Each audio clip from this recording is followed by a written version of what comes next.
ang mga kwento ng pag-ibig, kwento ng buhay at kwento ng pag-asa dito sa Barangay Love Stories. Love Stories. Malaking bahagi ng kung sino tayo ngayon ay ang mga naranasan natin noong bata pa tayo. Ang childhood natin ang panahon kung saan ay marami tayong unang natutunan sa buhay. Ikaw, kabarangay, ano ang pinaka naaalala mo noong kabataan mo? Dear Papa Dudut, magandang araw po sa inyo at sa lahat ng mga nakikinig. Isa rin po ako sa mga madalas na nakikinig sa inyo. Lalo na tuwing pauwi ako ng bahay at lalong-lalo na tuwing weekend. Ako nga pala si Chester, baby pa lamang po ako nang iniwan kami ng papa ko. Kaya kay mama napunta ang lahat ng responsibilidad habang lumalaki ako. Napansin ko na madalas ay wala siya sa tabi ko dahil palagi siyang abala sa pagtatrabaho. At dahil doon ay si Yaya Lani ang halos araw-araw kong naging kasama. Mabait siya at naging malapit kami sa isa't isa at sa maraming paraan. Siya ang tumayong kasama at sandalan ko habang lumalaki. Pero kahit na ganoon ay may mga pagkakataon pa rin na nasasaktan ako. Kahit mayaya ako, hinahanap ko pa rin ang oras, lambing at pagmamahal ng sarili kong ina. At habang tumatagal ay mas lalo akong nalito at nasaktan ng patirahin ni mama sa bahay namin ang anak ni Yaya Lani na si Joel. Sabi ni mama ay mas mabuti raw kung may isa pa akong kasama sa bahay. Sinubukan kong makisama kay Joel at intindihin ang sitwasyon. Pero kahit na anong gawin ko ay hindi maalis-alis ang galit na nararamdaman ko. Kahit mahal ko si Yaya Lani ay hindi yun naging sapat para tuluyan kong tanggapin si Joel sa bahay namin. At hindi ko makakalimutan yung araw na parang gusto ko nang sumabog sa inis at sa galit ko.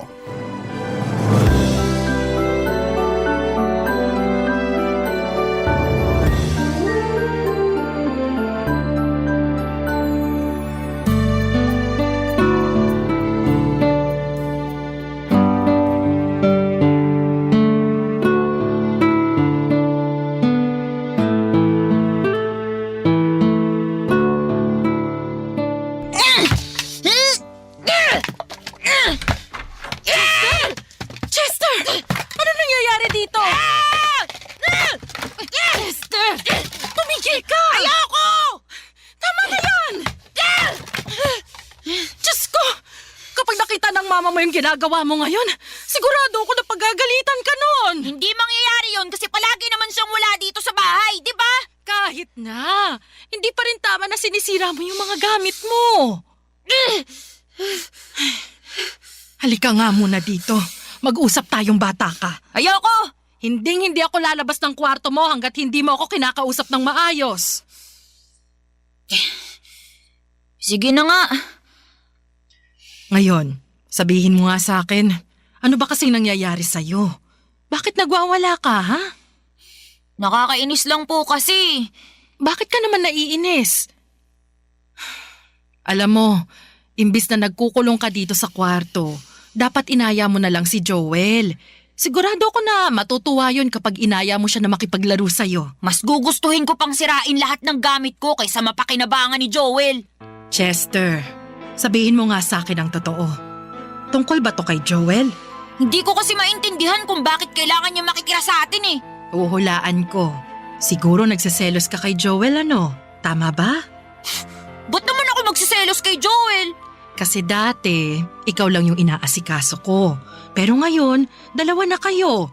Kaya pakiramdam mo may kaagaw ka na sa atensyon ko. Yaya Lani, pwede bang ibalik niyo na lang siya sa probinsya niyo? Naaasar lang kasi ako tuwing nakikita ko siya eh. Paano ko ba ito ipapaliwanag sa'yo? Ang ano po? Chester, anak, Makinig ka sa akin ha. Ganito kasi yon. Ihiwalay na kami ng papa ni Joel, kaya wala nang ibang maaasahan si Joel kundi ako. At pareho din kaming umaasa sa tulong ng mama mo. Naiintindihan mo ba yun?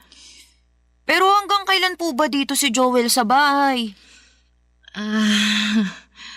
Alam mo, hindi mo naman kailangan magselos kay Joel eh.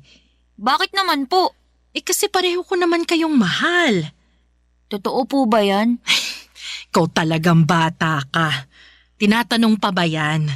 Ang tagal-tagal na kaya nating magkasama, kaya parang tunay na anak na rin ang turing ko sa'yo.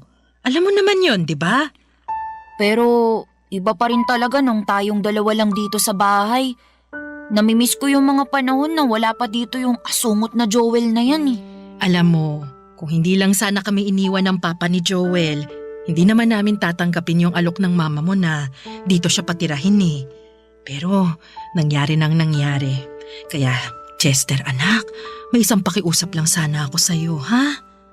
Ano po yun? Alam kong mahirap para sa'yo to kasi hindi ka sanay na may kahati sa atensyon ko. Pero pwede ba na hanggat maaari wag mo nang pagsilosan si Joel? Mabait na bata naman siya eh. Kailangan mo lang talaga siyang bigyan ng pagkakataon para patunayan niya yun sa'yo. Sige po, susubukan ko. Sige, promise yan ha? Opo. Papa Dudut, siguro po ay marami ang magagalit sa mga ginawa ko noong bata pa ako. Pero hindi ko talaga mapigilan ang sarili ko noon.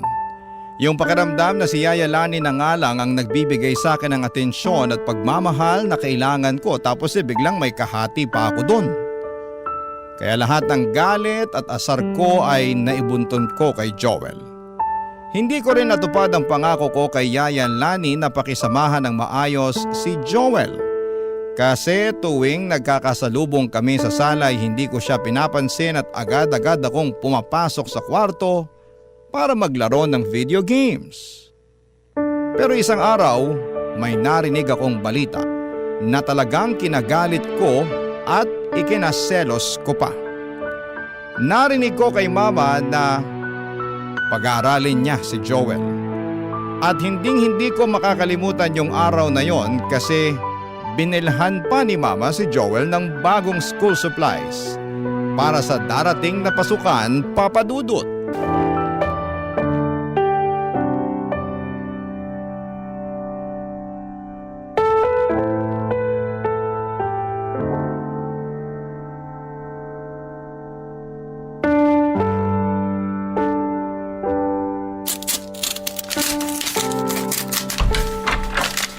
Chester, ba't nandito ka? Anong ginagawa mo sa mga gamit ko? Bahay ko to, kaya gagawin ko kung anong gusto kong gawin. Uy, bitiwan mo yung notebook ko! Huwag mo nga akong mahawakan! Okay na yan! Hindi! Parang awa mo na, ibigay mo na sa akin yan, Chester! Layuan mo ako! Ibalik mo na sa akin yan, please! Makulit ka, ha? O yan! Sayong-sayo na yan! Sinira mo yung notebook ko! Notebook mo? Si mama kaya ang bumili niyan. Bigay nga lang sa'yo yan eh. Pero wala ka pa rin karapatan na manira ng gamit. Bakit? Pera mo bang ginamit mong pambili dyan? Hindi naman, di ba? Alam mo, Chester, hindi ko maintindihan kung bakit galit na galit ka sa akin eh. Pinakikitunguhan naman kita ng maayos ah. Kung tutuusin nga, ikaw lang naman tong may ayaw sa akin eh. Sino ba naman ang hindi magagalit sa'yo? Para kang kabuti na bigla na lang sumulpot dito sa bahay namin. Bumalik ka na nga lang sa probinsyang pinanggalingan mo.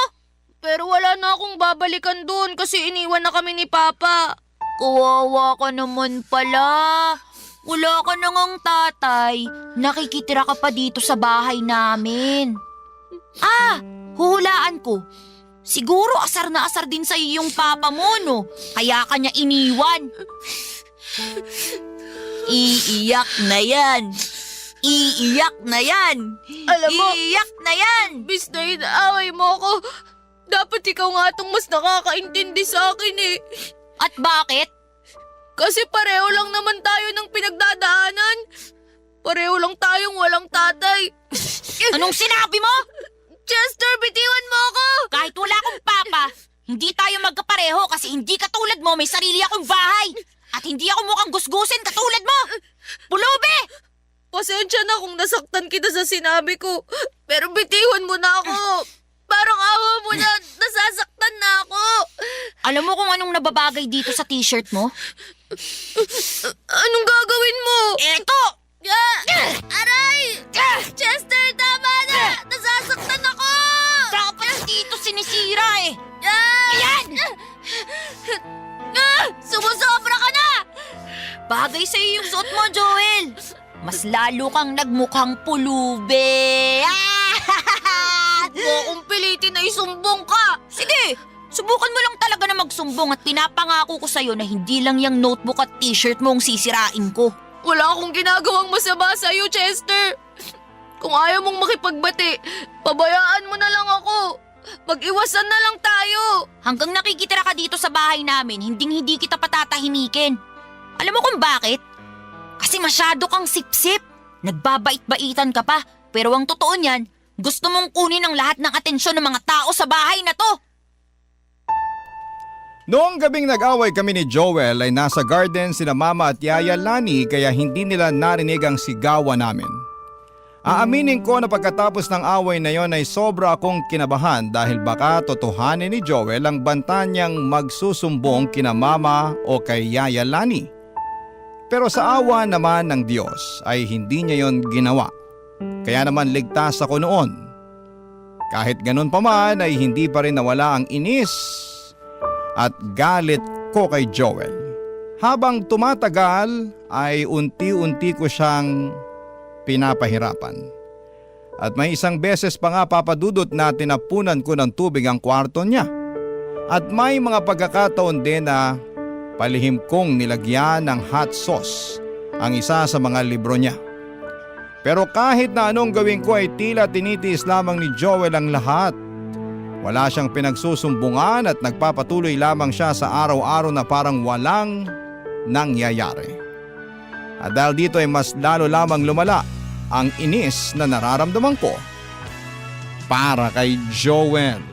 Barangay Love Stories. Barangay Love Stories. Isa nga po sa mga araw na hindi ko makakalimutan ay ang araw ng Pasko. Masaya ako noon kasi nasa bahay lang si Mama. At ang ibig sabihin noon ay marami akong matatanggap na regalo. Pero hindi ko inaasahan na bibigyan din pala ni Mama si Joel ng regalo. Ang binigay niya kay Joel noon ay bagong cellphone at hindi ko maiwasang mainggit. Kasi ang nakuha ko lang noong gabing yon ay isang bagong relo. Ang sabi ni Mama may cellphone na daw ako. Kaya hindi na kailangan pa ng bago. Galit na galit ako habang tinitignan si Joel na masayang ginagamit ang bagong cellphone niya. Hindi ko mapigilang maramdaman ang inggit at sama ng loob. Kaya isang araw habang nasa sala siya at gamit niya ang bago niyang cellphone ay minabuti kong lapitan siya.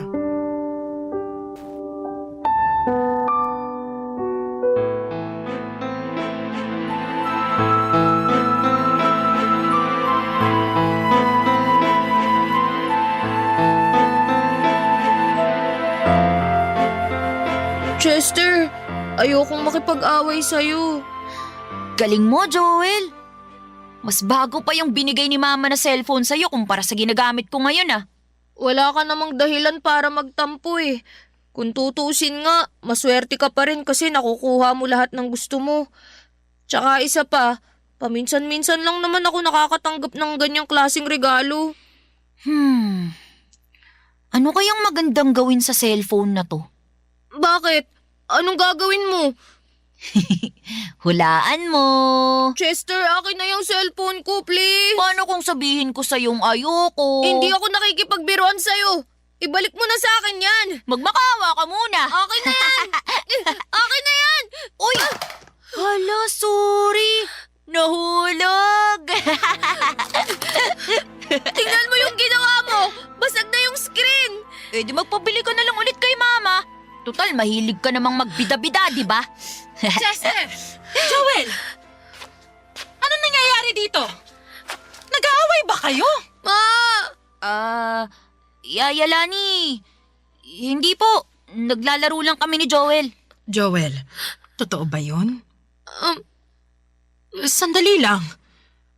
Ano nangyari dyan sa cellphone mo, ha? Ma, ano kasi, nalaglag po yung cellphone sa bulsa ko habang naghahabulan kami ni Chester.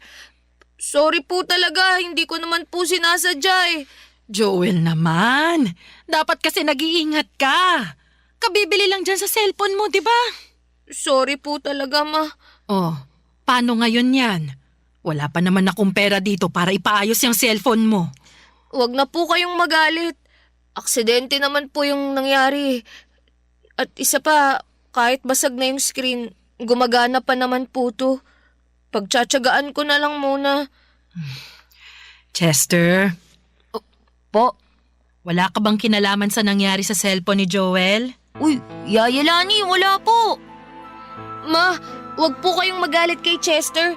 Wala po siyang kasalanan. Hindi bale. Ipapaayos na lang natin yan kapag natanggap ko yung sahod ko, ha?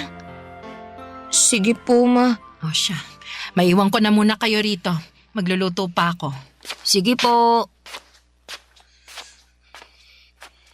Oh, anong tinitingin-tingin mo dyan, ha? Ano? Siguro gusto mo magpasalamat ako sa'yo dahil sa ginawa mo, no? Hindi sa ganun yun, Chester. Ang gusto ko lang magkaayos na tayo. Alam ko na. Siguro pinagtakpan mo ako para isipin ko na wala kang ginagawang masama. Pero wala naman talaga akong ginagawang masama. Kung si Mama at Yaya Lani nauuto mo, ibahin mo ako. Kasi kahit anong gawin mo, hindi ako maniniwala na wala kang binabalak na masama. Sa sobrang galit ko ay pinangako ko sa sarili ko na pahihirapan ko si Joel hanggang sa siya na mismo ang sumuko at kusang umalis ng bahay. Kaya isang araw habang nasa trabaho si Mama at nasa garden naman sina Joel at Yaya Lani na nagdidilig ng mga halaman ay naisipan kong pumasok sa kwarto nila. Doon ay tinitigan ko ang mga gamit niya habang nag-iisip kung ano ang pwede kong gawin para talagang pahirapan siya. Pagbukas ko ng cabinet ay nakita ko ang mga school uniform ni Joel. Doon ako napatigil saglit at doon din pumasok sa isipan ko ang isang ideya na sigurado akong makakasakit at magpapahirap sa kanya, Papa Dudut.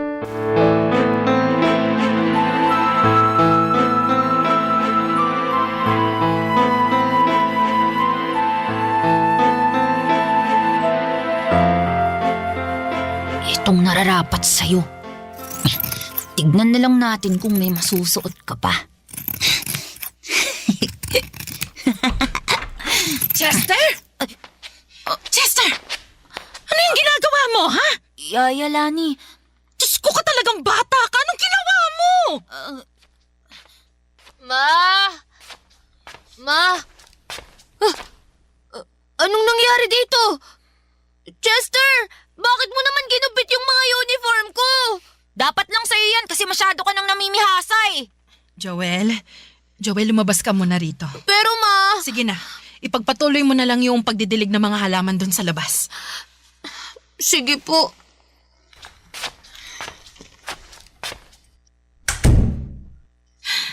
Di ko na alam kung anong nangyayari sa yung bata ka. Di na makatarungan tong ginagawa mo. Sumusobra ka na. Sorry po. Nagsusorry ka ba talaga dahil sa ginawa mo? O nagsusorry ka lang kasi nahuli kita? Alam mo, noong umpisa pa lang, malakas na yung kutob ko na ikaw yung sumira sa cellphone ni Joel eh. Pero wala kang narinig sa akin dahil sinubukan kitang unawain. Kasi nga alam kong kulang ka sa atensyon ng mama mo. Pero ako, Chester, kailan mo ba ako susubukang unawain, ha? Ang gusto ko lang naman, umalis na si Joel ng bahay. Di mo talaga ako nauunawaan. Kasi kung talagang naiintindihan mo ko, hindi mo to gagawin. Kailangan mong maintindihan na tuwing pinapahirapan mo si Joel, ako ang sinasaktan mo, Chester. Yaya Lani, sorry po talaga. Hindi na po mauulit, promise. Alam mo, ayaw ko sanang gawin to. Pero mukhang kailangan na talaga. Ano pong ibig niyong sabihin? Bukas na bukas, aalis na kami dito ni Joel. Po, Mas mabuti na yon kesa palagi kayong nagbabangayan ni Joel. At sa pag-alis ko, sana mahanap mo na ang pagmamahal at atensyon na hinihingi mo sa mama mo. Yaya Lani, ayoko pong umalis kayo. Dito lang po kayo. Pero hindi ko na kayang tiisin yung mga pinagagagawa mo kay Joel, Chester. Hindi na to pangangatwiran ng isang bata na nagseselos. Masyado ka nang kinain ng galit mo. At tanging mama mo lang ang makakapagpabago nun. Yaya, wag na po kayong umalis. Parang awa niyo na po. Buo na ang desisyon ko, Chester. Bukas na bukas magpapaalam na kami sa mama mo. Wag niyo pong gawin sa akin to. Kung hindi kami aalis ni Joel dito, baka kung ano pang magawa mo sa anak ko. Kaya, kahit masakit sa akin, kailangan kong gawin to para matigil na ang pang-aapi mo sa anak ko. Joel! Joel! Yaya Lani! Yaya, wag niyo naman gawin to. Ma? Magligpit ka na ng mga gamit mo. Ha? Bakit po? Aalis na tayo bukas. Saan naman po tayo pupunta? Ako nang bahala. Basta, ayusin mo na lang ang mga gamit mo. Sige po. Papadudot, hindi ko po lubos akalain na aabot sa puntong aalis si Yaya Lani. Nang nalaman ni Mama ang lahat ng mga ginawa ko ay mas lalo siyang nagalit sa akin at kinuha niya ang lahat ng gadgets ko bilang parusa. Masakit yon para sa akin noon, pero mas masakit pala ang sumunod na nangyari. Simula kasi noong umalis sina Yaya Lani at Joel ay sobrang tahimik na ng buhay na meron ako. Yung klaseng katahimikan na nakakabingi at mabigat sa pakiramdam. Doon ko unti-unting naramdaman ang pagsisisi sa lahat ng mga nagawa ko. At makalipas nga ang ilang linggo ay kumuha si Mama ng bagong kasambahay. Pero hindi kami naging kasing close, hindi katulad ng naging samahan namin ni Yaya Lani. At dahil doon ay mas lalo akong nanghinayang at paulit-ulit kong naisip na kung maibabalik ko lang ang panahon, hindi ko na uulitin ang mga nagawa kong mga pagkakamali. Papadudot. Barangay Love Stories. Barangay Love Stories. Pagkalipas ng ilang taon ay nakapagtapos na rin ako ng pag-aaral pero hanggang high school lang. Hindi na ako nakatungtong ng kolehiyo dahil gusto ko na lamang kaagad magtrabaho at kumita ng pera noon. Naniniwala din kasi ako dati na marami namang nagiging successful kahit na hindi nakapagtapos ng kolehiyo. Kaya naman nagpasya akong magtrabaho sa isang sikat na fast food restaurant. Noong una ay masaya pa ako dahil kumikita na ako ng sarili kong pera at pakiramdam ko ay may napapatunayan na ako sa sarili ko. Pero habang tumatagal ay unti-unti ko ring nare-realize kung gaano kahalaga ang edukasyon. Napansin ko na kapag nakapagtapos ka ay mas marami kang options at mas malawak ang mga opportunity na pwedeng pasukan. Isa sa mga araw na hindi ko makakalimutan ay yung mismong araw ng birthday ko. May duty ako noon at aaminin ko na medyo nalungkot ako dahil hindi ko man lang naipagdiwang ng maayos ang kaarawan ko. Walang handa, walang simpleng salo-salo. Tuloy lang sa trabaho at pagiging busy.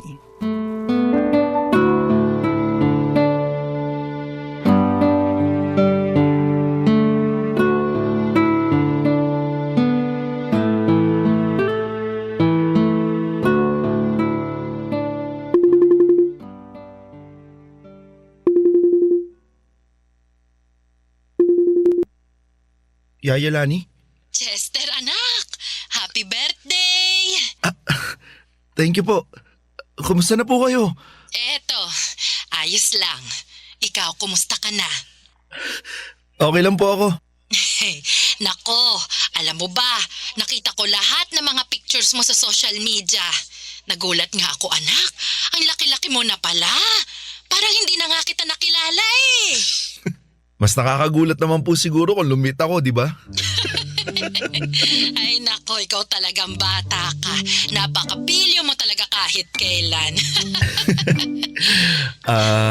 Yaya Lani, may gusto po sana akong sabihin sa inyo. Sige, ano yon? Gusto ko pong mag-sorry sa lahat ng mga ginawa ko sa inyo ni Joel. Maniwala po kayo sa akin. Sobrang pinagsisisihan ko na po lahat ng mga ginawa ko. At kung may ibabalik ko lang po yung panahon, itatama ko na po lahat ng mga naging kasalanan ko sa inyo. Chester, huwag ka na mag-isip ng kung ano-ano. Matagal na kitang napatawad. Ang totoo nga niyan, mas naiintindihan na kita ngayon. Ano pong ibig niyo sabihin?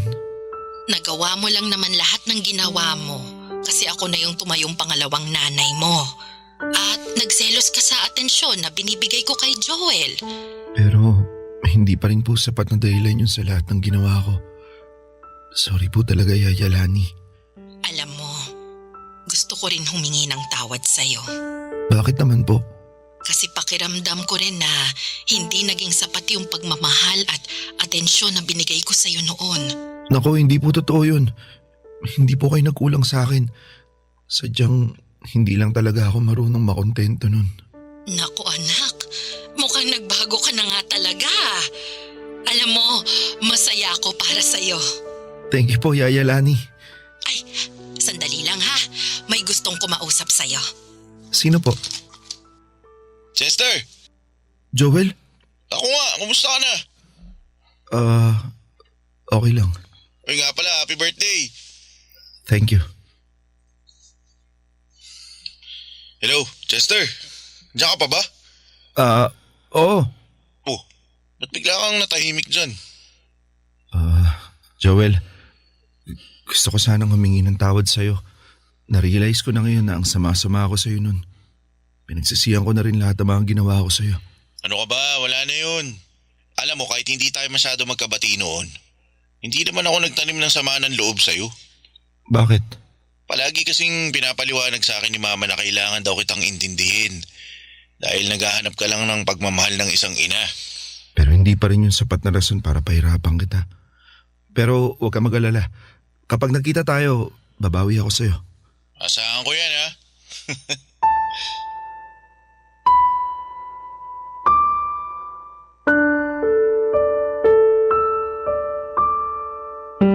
Papadudot mahaba pa ang naging kwentuhan namin ni Joel.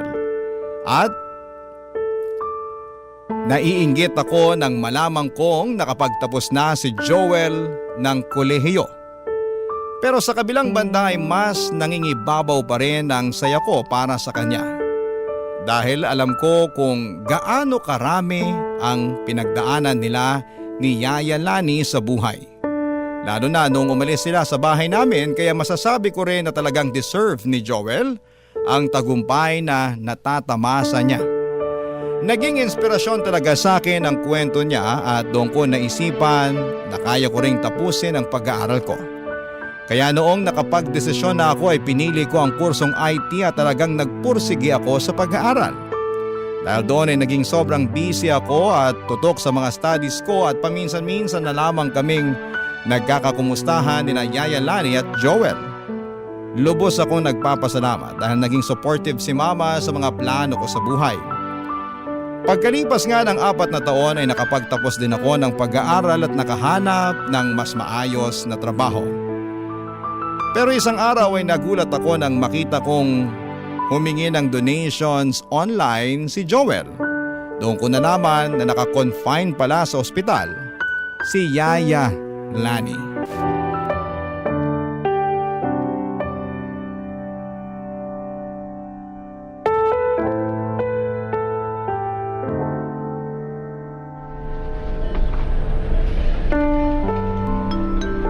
Paging Dr. Chu.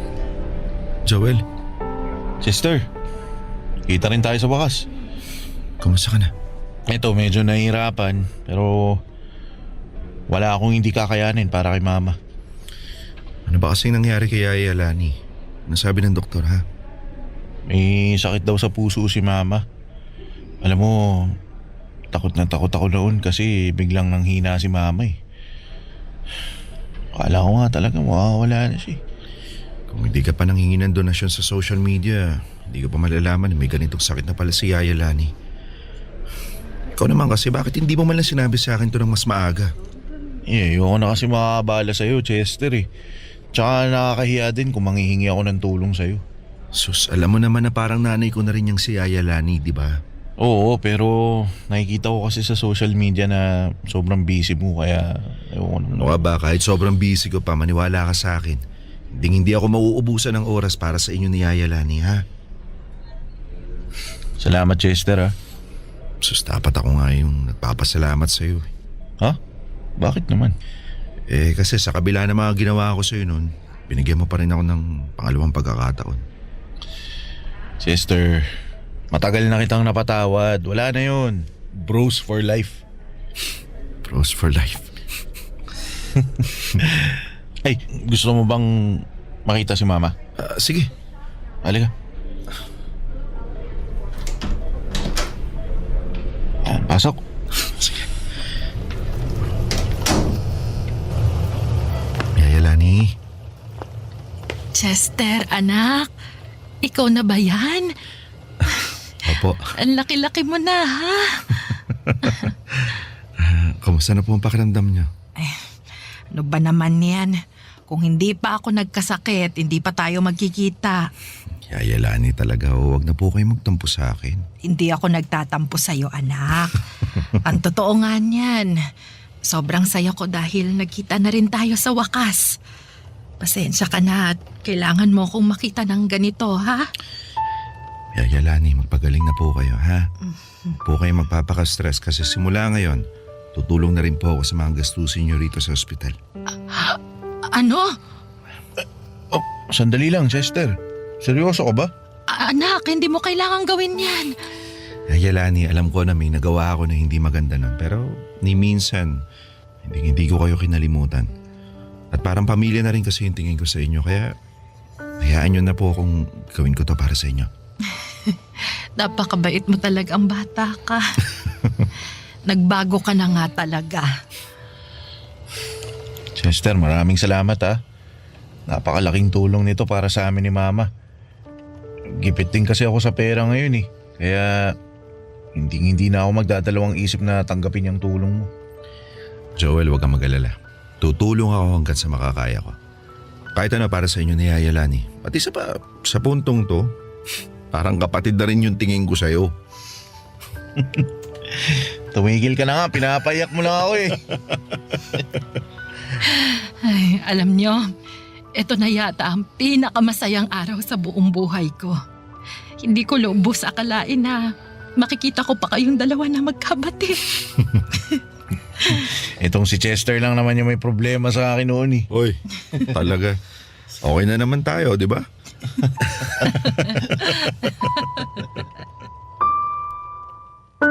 Pagkatapos noon ay nagtulungan na kami ni Joel sa pag-aasikaso at pagbabayad ng mga gastusin sa ospital hanggang sa tuluyan ng ma-discharge si Yaya Lani. Hanggang ngayon ay patuloy pa rin siyang nagpapagaling at nagbibigay din ako ng regular na tulong kay Joel bilang ambag sa maintenance at sa mga pangangailangan ni Yaya Lani. Sa araw na yon ay tuluyan ng naghilom ang mga sugat na matagal kong daladala. At doon ko tunay na naramdaman kung gaano pala kagaan sa puso kapag binibigyan mo ang sarili mo ng pagkakataong itama ang mga maling nagawa mo. Iba pala ang gaan na dulot ng paghingi ng tawad at ng pagtanggap ng kapatawaran. Lalo na kapag nagmumula ito sa mga taong minsan mong nasaktan. Dito ko na po muna tatapusin ang kwento ko at maraming salamat po sa pagbibigay ninyo ng pagkakataon na maibahagi ang mga karanasan at aral na humubog sa kung sino ako sa ngayon. At syempre, masaya po ko na natagpuan ko ang isang bago at tunay na kaibigan sa katauhan naman ni Joel. Ang inyong forever kapuso at kabarangay, Chester. Anong say mo sa Barangay Love Stories na ito? Pagkwentuhan natin sa comment section yan. Barangay LS 97.1. 97.1.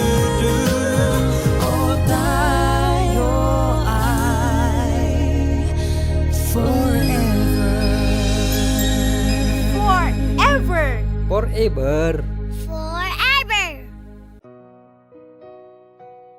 Dear Papa Dudut, magandang araw po. Ako po si Romel, 19 years old at nagtatrabaho bilang crew sa isang fast food chain. Isang working student. At kasalukuyang nakatira sa Malabon City. Kakalipat ko lang din po sa Maynila, mga 2 taon pa lamang ang nakakaraan. Nag-iisang anak lamang po ako at lumaki po ako sa Nueva Ecija. Kasama ang nanay kong si Letty. Si nanay naman po ay tubong Cebu, pero tumakas po siya sa kanila noong siya ay 16 years old pa lamang. Nagpa-Maynila at hindi na bumalik pa sa kanila. Kaya naman po nang ako ay lumaki ay hindi ko na rin nakilala ang iba pa naming mga kamag-anak. Ang tanging naging pamilya ko lamang po ay ang nanay ko. At kahit pa naging mahirap ang buhay namin sa Nueva Ecija ni nanay, dahil siya lang po ang nagtataguyod sa akin at hindi ko na rin nakilala ang aking ama, ay naging masaya naman po ang kabataan ko. Maraming beses ko na rin pong naitanong kay nanay kung sino nga po ba ang aking ama. Naalala ko po na iba't iba ang sagot niya. Noong ako'y bata pa lamang, ang naalala kong sinabi niya sa akin ay iniwan kami ng tatay ko noong ako ay maliit pa lamang at sumama sa kabit nito.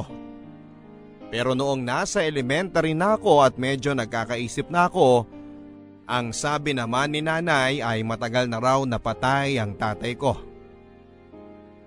Nang tanungin ko naman po siya noon kung alin ba sa dalawa ang totoo, ang palagi niyang sinasabi ay mali raw ang alaala ko. Patay na raw ang tatay ko at ni minsan ay hindi niya sinabi sa akin na ipinagpalit kami ng tatay ko sa iba. Pero kahit na ano pa man ang katotohanan, ang maliwanag sa akin ay may inililihim si nanay. At ramdam ko rin na masakit sa kanyang alalahanin kung ano man ang katotohanan na nangyari sa kanila ng tatay ko. Sa buong pagkabata ko ay hindi ako nakakita ng picture ni tatay o nalaman man lang ang kanyang pangalan. Pero dahil mabait at mabuting tao naman si nanay at naging maayos naman ang pagpapalaki niya sa akin ay hindi ko na rin naman naramdaman ang pagnanasa pa na alamin kung sino ang aking ama. Para sa akin, sapat na si nanay.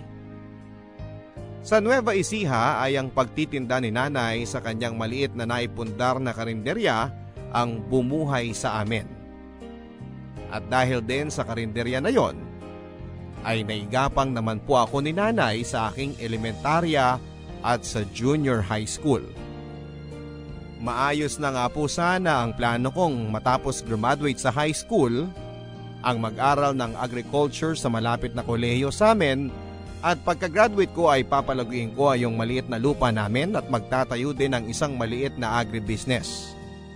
Pero ang lahat ng magagandang plano kong yon para sa akin at para kay nanay ay napunta lamang sa wala nang ma-diagnose si nanay ng kidney failure. Bukod kasi sa takot ni nanay sa doktor, ay takot din siya sa mga posibleng makitang sakit sa kanya. At kakailanganin niyang gumastos ng malaki para sa pagpapagamot. Ang sabi rin niya palagi ay mas gugustuhin daw niya na isang araw ay gulatin na lang siya ng tadhana. At mamatay na lang siya bigla para hindi na siya maghirap at para hindi ko na alalahanin pa ang pag-aalaga at pagpapagamot sa kanya sa ospital. At gano'n na nga po ang nangyari, Papa Dudut. Sa katunayan, kung hindi ko pa siya mismo naabutan na nagdidiliryo dahil sa sakit ng kanyang tiyan, at kung hindi ko siya tinakbo sa ospital ay hindi siya makakatapak sa ospital. At sa kasamaang palad na nga po, ay malala na ang kanyang sakit nang nakita ito ng mga doktor. Nang malaman ko po ang sitwasyon ni nanay ay nagmakaawa ako sa doktor na kung ano ang pwede pa naming magawa para maisalba ang buhay niya. Willing na nga po sana ako na i-donate ang isa ko pang kidney kay nanay, pero minor de edad pa ako at hindi pumayag si nanay. Ang sabi niya ay sayang lang daw ang kidney ko kung ibibigay ko lang sa kanya na ilang dekada na lang ang nalalabi sa mundo. Bukod pa dito ay mahihirapan na raw ako na mabuhay ng normal oras na tanggalan ako ng kidney. Mahirap po sa akin, Papa Dudut, pero wala na rin po akong nagawa kundi ang damayan si nanay at gawing komportable ang pakiramdam niya sa mga huling araw niya dito sa mundo. Nay, pumayag na po kasi kayo na ibigay ko ang isa kong kidney sa inyo. Kaya ko pa naman po eh. Romel, huwag kang makulit. Sinabi na ngang hindi na eh. Eh di, maghihintay na lang po tayo ng donor. Romel, anak, wag na.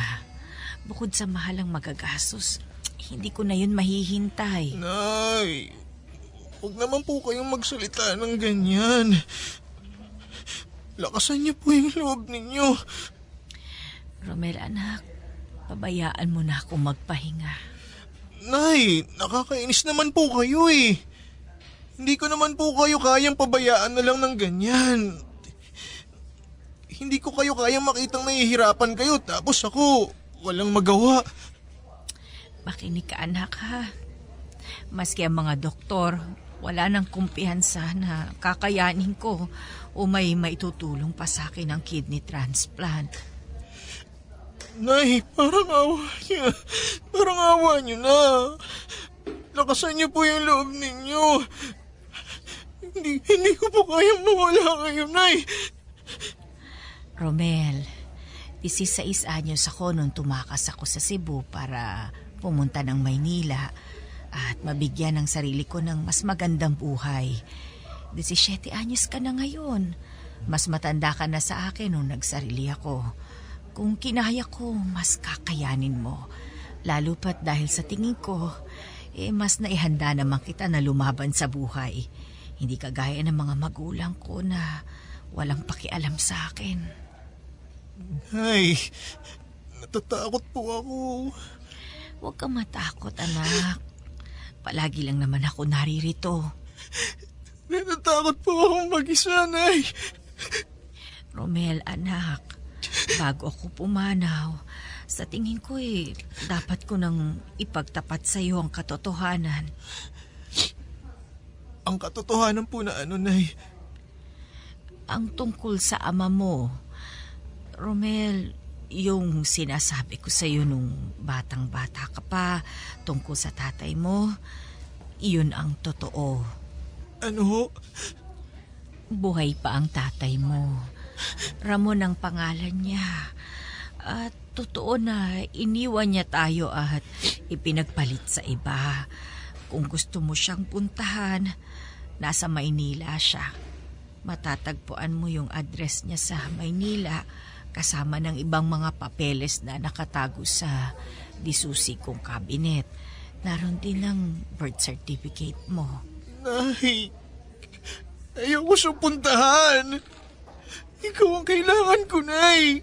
Nay, lakasan mo ang loob mo, Nay. Romel, anak, hindi na ako magtatagal sa mundo. At sigurado akong mauubos ang lahat ng naipundar ko sa pagbabayad lang dito sa ospital. Siguro nga'y mas makakabuti kung puntahan mo ang tatay mo. Singilin mo siya sa utang niya sa'yo. Sa atin. Hayaan mo na suportahan niya ang iyong pagtatapos at pag-aaral sa kolehiyo. Pero ito ang tandaan mo, ha? Huwag kang pupunta sa kanya ng mahina ang loob. Kilala ko ang ugali niya, pati na ang babae at pamilyang pinili niya. At sigurado ako na ano't ano pa man ang mangyari, sila't sila pa rin ang pipiliin niya. Nay, parang awa niyo na. Huwag kayo magsalita ng ganyan. Huwag niyo akong habilinan. Huwag niyo akong iwan. Anak, itinago ko sa iyong tungkol sa iyong ama sa loob ng napakahabang panahon dahil galit ako sa kanya. At isinumpa ko sa sarili ko na habang kaya ko, hinding-hindi ako lalapit at hihingi ng tulong sa kanya. Itataguyod kita ng mag-isa. Pero dahil mawawala na ako, siya na lang ang natatanging paraan para makamit mo ang mga pangarap mo. Nay, please, parang awa niyo na. Huwag kayo magsalita ng ganyan. Gagaling pa kayo, Nay. Lakasan niyo lang ang loob ninyo. Ayos na ako, Romel. Papagpahingahin mo na ako, ha? Anak, naging mahirap man at mapait ang tadhana sa akin. Sulit naman ang maikling panahon na nanalagi ako sa mundo dahil naging anak kita at nakasama kita sa huling mga taon ng buhay ko.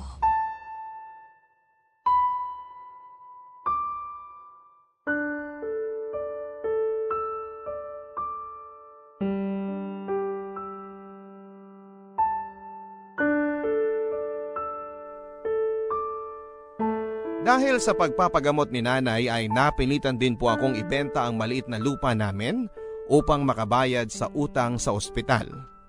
At dahil si nanay lang naman po ang nagluluto at nagpapatakbo ng karinderya, ay nabaliwala din ito. Kaya minabuti ko rin po na ibenta ito sa kumare ni nanay.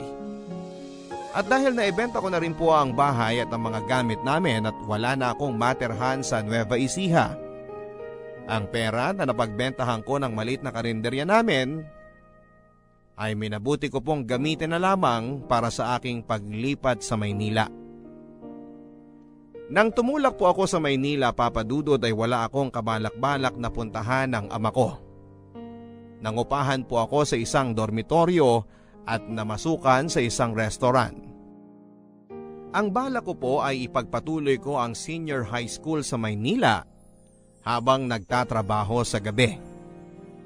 Pero sa kasamaang palad ay tinangay ang lahat ng baong kong pera ng isang bed spacer sa dorm na inuupahan ko. Halos mabaliw na ako noon, Papa Dudut. Pero nilaksan ko ang loob ko. Ang palagi ko lang iniisip ay kung kinaya ni nanay na magpamaynila siya ng mag-isa, na walang kakilala at 1,000 lamang ang dalang pera niya, ay kakayanin ko rin ang Maynila. Pero nang tumagal-tagal ay hindi ko na rin po kinaya ang hirap at gastusin. At dito na nga po ako nag-decide na puntahan at magpakilala na sa aking ama. Pero bago ko po yun ginawa ay pinuntahan ko muna ang address ni nanay at nagmasid-masid ako. At dito ko na nga po natuklasan na may kaya pala ang ama ko.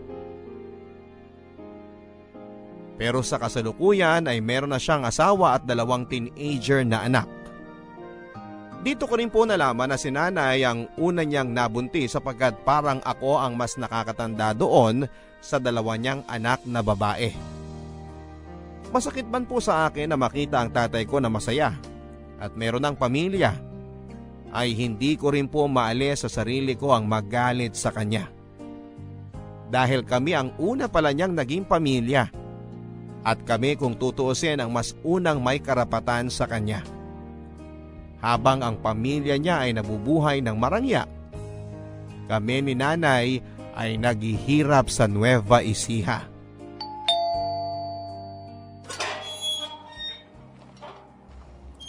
Ano yon? Magandang umaga po. Nandyan po ba si Sir Ramon? Sino ka? Rom po. Rom? Ano naman ang kailangan mo kay Sir? Gusto ko lang po sana siyang makausap. Tungkol saan? Tungkol po sa trabaho po. Anong trabaho? Mag-a-apply po sana ako sa kanya. Mag-apply na ano? Yaya, pakilinis nga. Nagpupuli si Hachiko. Hi, sino ka? Ako si Rom. Gusto ko lang makausap si Sir Ramon. Ah, ganun ba? Daddy, may naghahanap sa'yo! Yes, Leslie. Sino yan? Sir Ramon?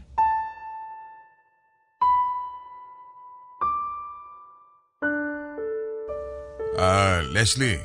Sige na. Doon ka na muna sa kwarto mo. May pag-uusapan lang kami. Romel ka mo ang pangalan mo? Opo, sir. Patay na po si nanay. Sino bang nanay mo? Si Leti po. Leticia.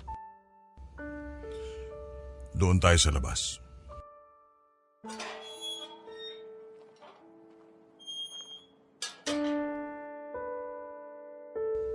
Bakit ka andito? Anong kailangan mo? Anak niyo po ako. Hindi ko alam ang sinasabi mo. Umalis ka na. Ano ho? Umalis ka na! Hindi kita kilala! Hindi ko kilala ang nanay mo! Sinungaling! Sinungaling kayo! Ito ang birth certificate ko! Nakasulat ang pangalan ninyo! Ito naman ang marriage certificate ninyo ni nanay! Kasal kayo sa West! At hindi ko alam kung paano kayo nakabuo ng bagong pamilya, ganong kasal naman kayo sa iba! Shh! Hinaan mo ang boses mo. Sige. Mag-usap tayo. Pero wag dito.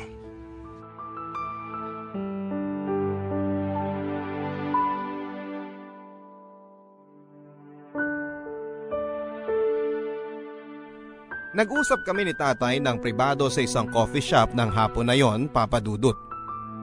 At sa pag-uusap na yon ay medyo nakuha ko na may kabulastugang ginawa si tatay. Sa aking pagtatanong sa kanya ay doon ko po napagtanto na mukhang pineke ni Itay ang papeles niya, kaya sila nakapagpakasal ng kasalukuyan niyang asawa na si Marjorie. At sigurado akong oras na makalabas ang katotohanan na kasal siya kay nanay ay mapapawalang bisa din ang kasal nila ng kasalukuyan niyang asawa. Sa halip na magkaroon ako ng lukso ng dugo at amor sa aking ama, ay kabaliktaran pa ang naramdaman ko sa una naming pagkikita, Papa Dudut. Napuno lamang po ako ng awa para sa akin at para sa aking ina. Doon ko po naunawaan ang sinabi ni nanay noong bago siya mamatay na alam niyang ano't ano pa man ang mangyari ay pipiliin ng tatay ko ang iba niyang pamilya. At ang masaklap noon ay hindi dahil sa mas mahal niya ang kasalukuyan niyang pamilya, kundi dahil makasarili siya at duwag siya. Duwag siya na harapin ang kanyang mga problema, kagaya ng pagkaduwag niya na panindigan kami ni nanay. At nalungkot din po ako para sa sarili ko, Papa Dudut. Kahit na alam kong marami akong nakuha at minana kay nanay sa itsura, sa ugali at mga prinsipyo sa buhay, ay alam kong anak pa rin ako ng aking ama. Nananalaytay pa rin sa akin ang dugo niya. At pakiramdam ko, ang naman ako sa kanya ay ang pagiging mahina ang loob at duwag. At kung hindi nga lang po siguro ako napalaki ng maayos, ng mabuti ni nanay, ay maaari sigurong mas naging matatakotin pa ako at mahina ang loob. Sa pag-uusap din po namin yon ni tatay, doon ko nalaman ang tunay na nangyari sa kanila ni nanay.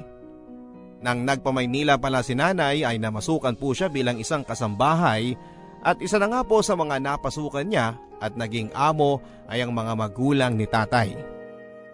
21 years old lamang si nanay nang namasukan siyang kasambahay sa bahay ni tatay. At 24 naman si tatay noong una silang nagkakilala. Nag-iisang anak lang din po si tatay, Papa Dudut, kaya naman ang taas ng expectation sa kanya ng mga magulang niya. Pero dahil hindi naman siya ganon katalino at kadalasang bagsak-bagsakan sa eskwela, at sa edad na 24 ay hindi pa rin siya nakagraduate sa college. At dahil lalaki po siya at walang masabihan ng mga problema sa mga kaibigan niya, ang naging di sinasadyang tagapakinig niya ay si nanay. Dahil po sa mga pag-uusap nila at sa paglabas-labas ng mga problema sa buhay ni tatay kay nanay, ay naging magkaibigan sila. Pero dahil nga po katulong lamang si nanay sa kanila, ay itinago nila ang kanilang relasyon. At nang nabuntis na nga po ni tatay si nanay, ay nagpasya po sila na magtanan bago pa man maging kapansin-pansin ang pagbubuntis ni nanay sa mga magulang ni tatay. At nang nagtanan sila, ay agad din silang nagpakasal sa West.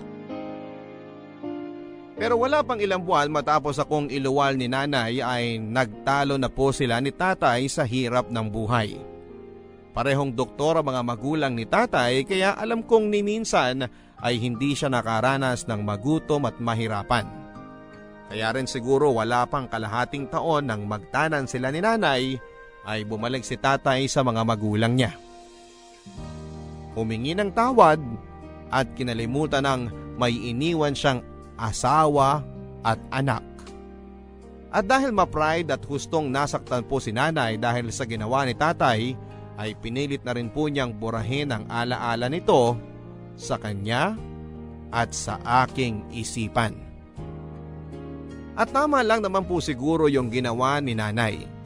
Dahil pagkabalik ni tatay sa Maynila, ay nagkaroon na kaagad ito ng girlfriend, si Marjorie. Nabuntis pa niya kaagad at eto na nga si Leslie, ang aking half-sister.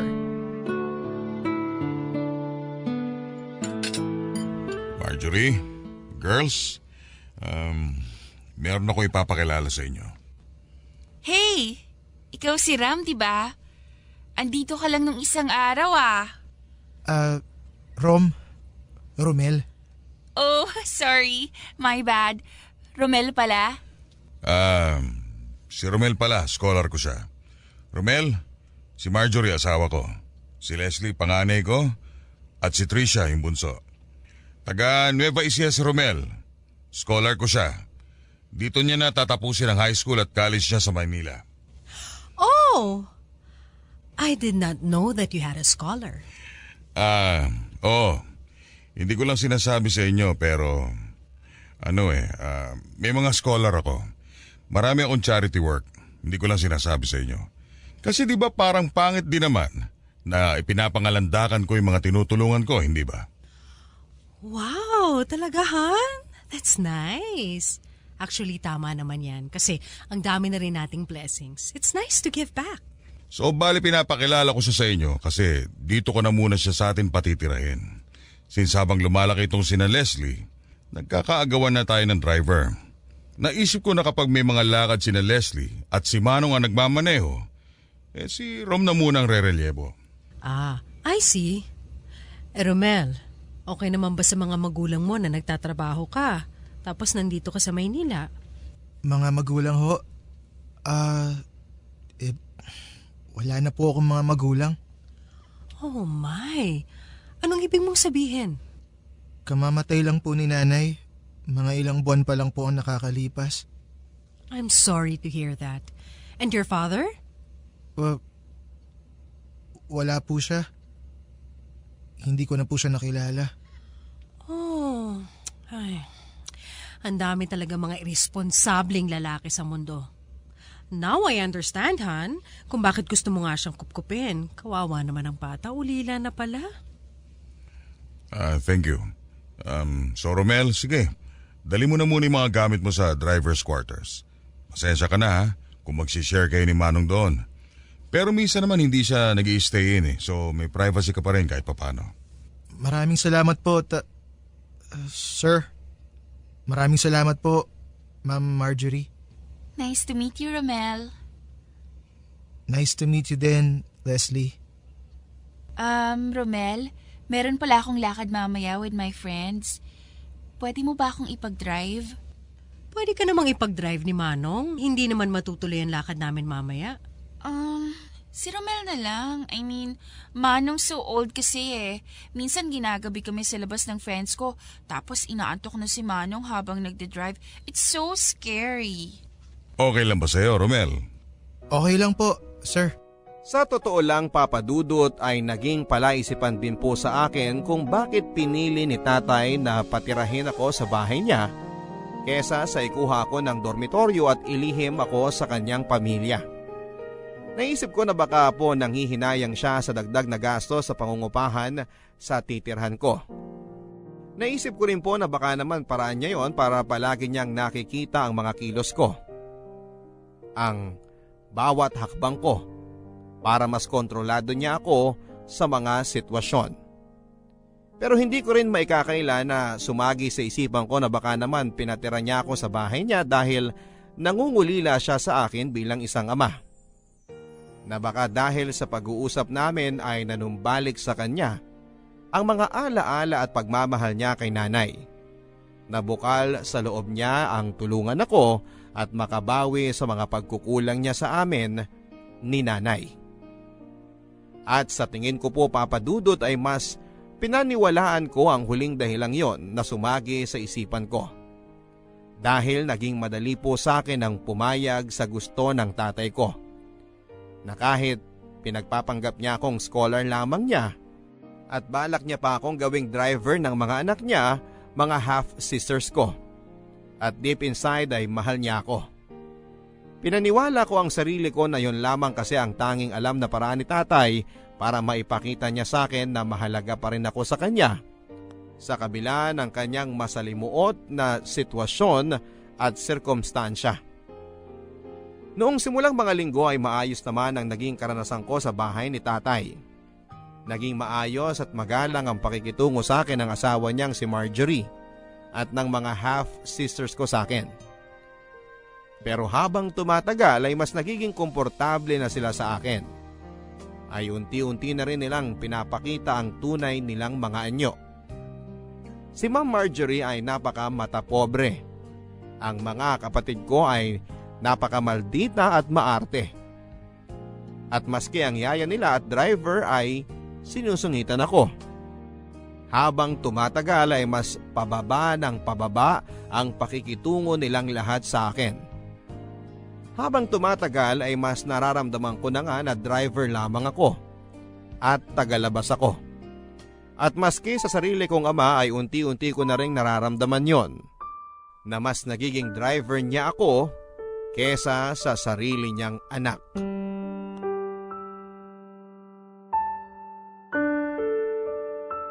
Oy, Ramel! Ikaw na nga maglabas niyang basura. May ginagawa ako dito. Sige po. Romel! Shh!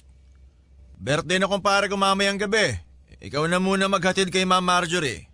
Naku, kuya, paano po kaya yan? May exam po ako bukas eh. Pabayaan mo na yung exam na yan. Tandaan mo, ang prioridad mo ay yung kapakanan ng mga anak ni na Mama at Sir. Dahil kung di naman sa mga magulang nila, hindi ka rin naman makakapag-aral. Sige po, ako na po ang bahala. Yan, ganyan dapat. Oy, Ramel! Ano ba naman yan? Nakaalis na yung truck ng basura. Hindi mo pa nailalabas yung mga basura dito. Romel, sumama ka pala sa akin mamaya dahil may event kami sa sports club. Ipagdadrive ko po kayo, ma'am? Oo, ipagdadrive mo ako tapos umalalay ka na rin sa akin. O nga pala, magbihis ka ng maayos ha? Paano pong maayos na bihis? Basta ayoko nang naka-shorts o tsinelas lang. Nakita mo yung mga alalay ng mga amiga ko doon sa sports club, hindi ba? Mga mukhang mga mababango lahat at nasusweldohan ng tama. Dapat ganun ka rin. Napahiya na ako sa iyo nung nakaraan eh. Sige po, Ma'am Marjorie.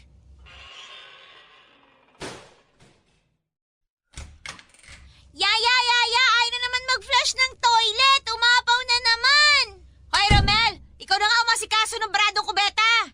Sinubukan ko na po yung ayusin. Tubero na po ang dapat na tumingin doon. Wala nga tubero, Wes. So anong gagawin natin? Sino maglilinis doon? Ako pa rin ba ang sasalok ng mga dumi doon? Kita mo ngang naghahanda ako ng pagkain at tanghalian natin. Ikaw na maghanap ng paraan para malinis yon dahil ikaw naman ang walang ginagawa.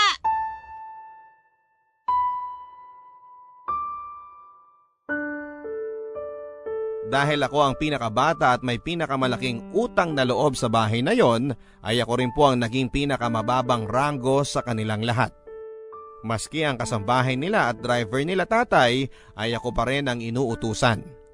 At may mga pagkakataon din po, Papa Dudut, na maski ako ay nakakalimutan ko na rin na anak nga pala ako ng tatay ko. Maski ako, ang tingin ko minsan sa sarili ko ay katulong, driver at alipin nilang lahat. At dahil karamihan ng oras ko ay kinakain na nga rin po sa mga kakasunod sa mga samut-saring utos ng lahat ng tao sa bahay na yon, ay napabayaan ko na rin po ang aking pag-aaral. Ang dati kong mga matataas na grado noong ako ay nag-aaral pa sa Nueva Ecija ay biglang naging pulos pasang-awa na lamang. Hindi ko alam kung sa paanong himala ng Diyos pero naitawid ko rin naman po ang senior high school, Papa Dudut. At nakagraduate naman ako. At pagkatapos po noon ay nakapag-enroll na rin po ako sa kursong agriculture sa isang kolehiyo. Sa punto pong yon ay sa aking buong akala ay tama nga po si nanay sa sinabi niya sa akin. Unti-unti na nga pong nakakamit ang mga pangarap ko sa tulong ng ama ko. Pero ilang buwan pa lamang matapos kong pumasok sa first year college ay dumating na ang panibagong dagok sa aking buhay. Simula pa lang noong una naming pagkikita ay naging kakaiba na ang pakikitungo sa akin ni Leslie. At sa 2 taong pamamalagi namin sa iisang bahay ay lumakas nga ang pakiramdam ko na crush niya ako. Ilang na ilang po ako, Papa Dudut, dahil alam ko na magkapatid kami sa ama. At alam ko rin naman na kung ano man yung nararamdaman niya sa akin ay bunga lamang ng lukso ng dugo.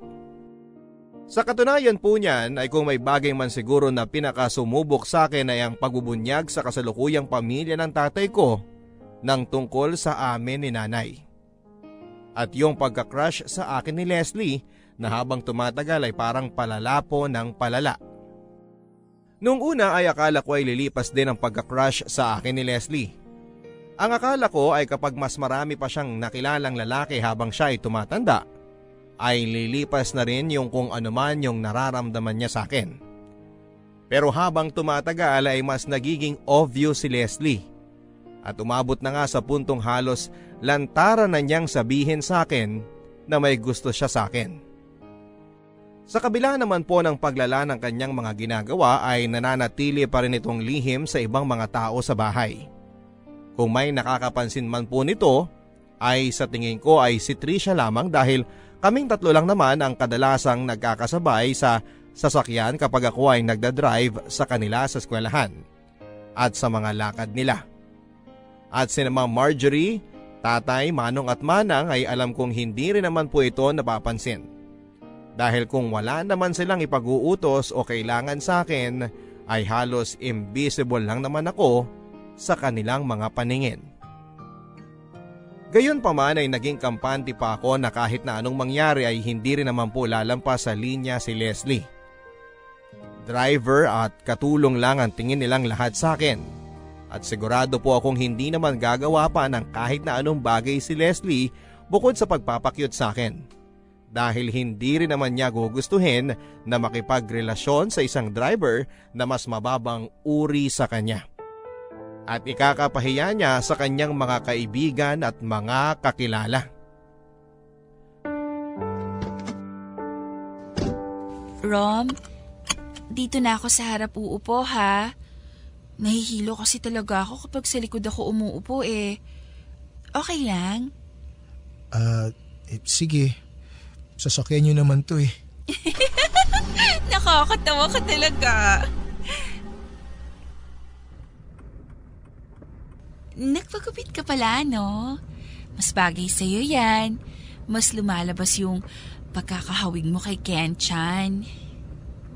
Ganon? Salamat. Oo, crush ko nga yun eh.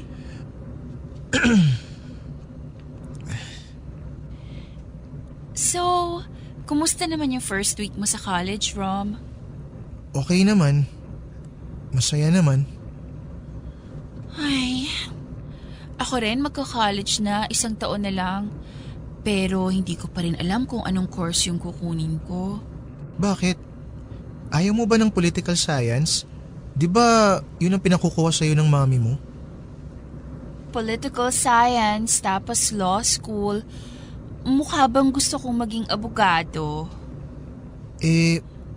Ano bang gusto mo na gawin na pangmatagalan, yung kahit na hindi ka bayaran, gagawin mo pa rin dahil gusto mo yung ginagawa mo? Hindi ko alam eh. Parang gusto ko lang maging housewife. Ang bata mo pa para maging housewife? 18 na ako, no? Si Juliet nga 13 years old lang nung itinana ni Romeo. Tingnan mo naman kung anong nangyari sa kanilang dalawa. Alam mo, dapat maging comedian ka eh. Siguro ang saya-saya niyo palagi ng girlfriend mo.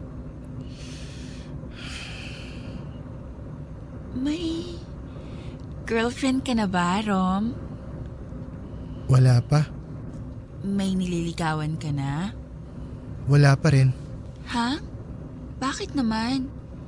Crush, siguro naman meron. Oo. Siyempre. Sinong crush mo? Si Julian San Jose. Hindi artista, yung normal na tao. May kaklase ako na cute. Ayun. Anong itsura niya? Ayun nga, hawig niya si Julian San Jose. Paikot-ikot lang eh. Alam mo, ang sabi nila, hawig ko rin daw si Julian. Huh? Ang layo ah. Puisit ka?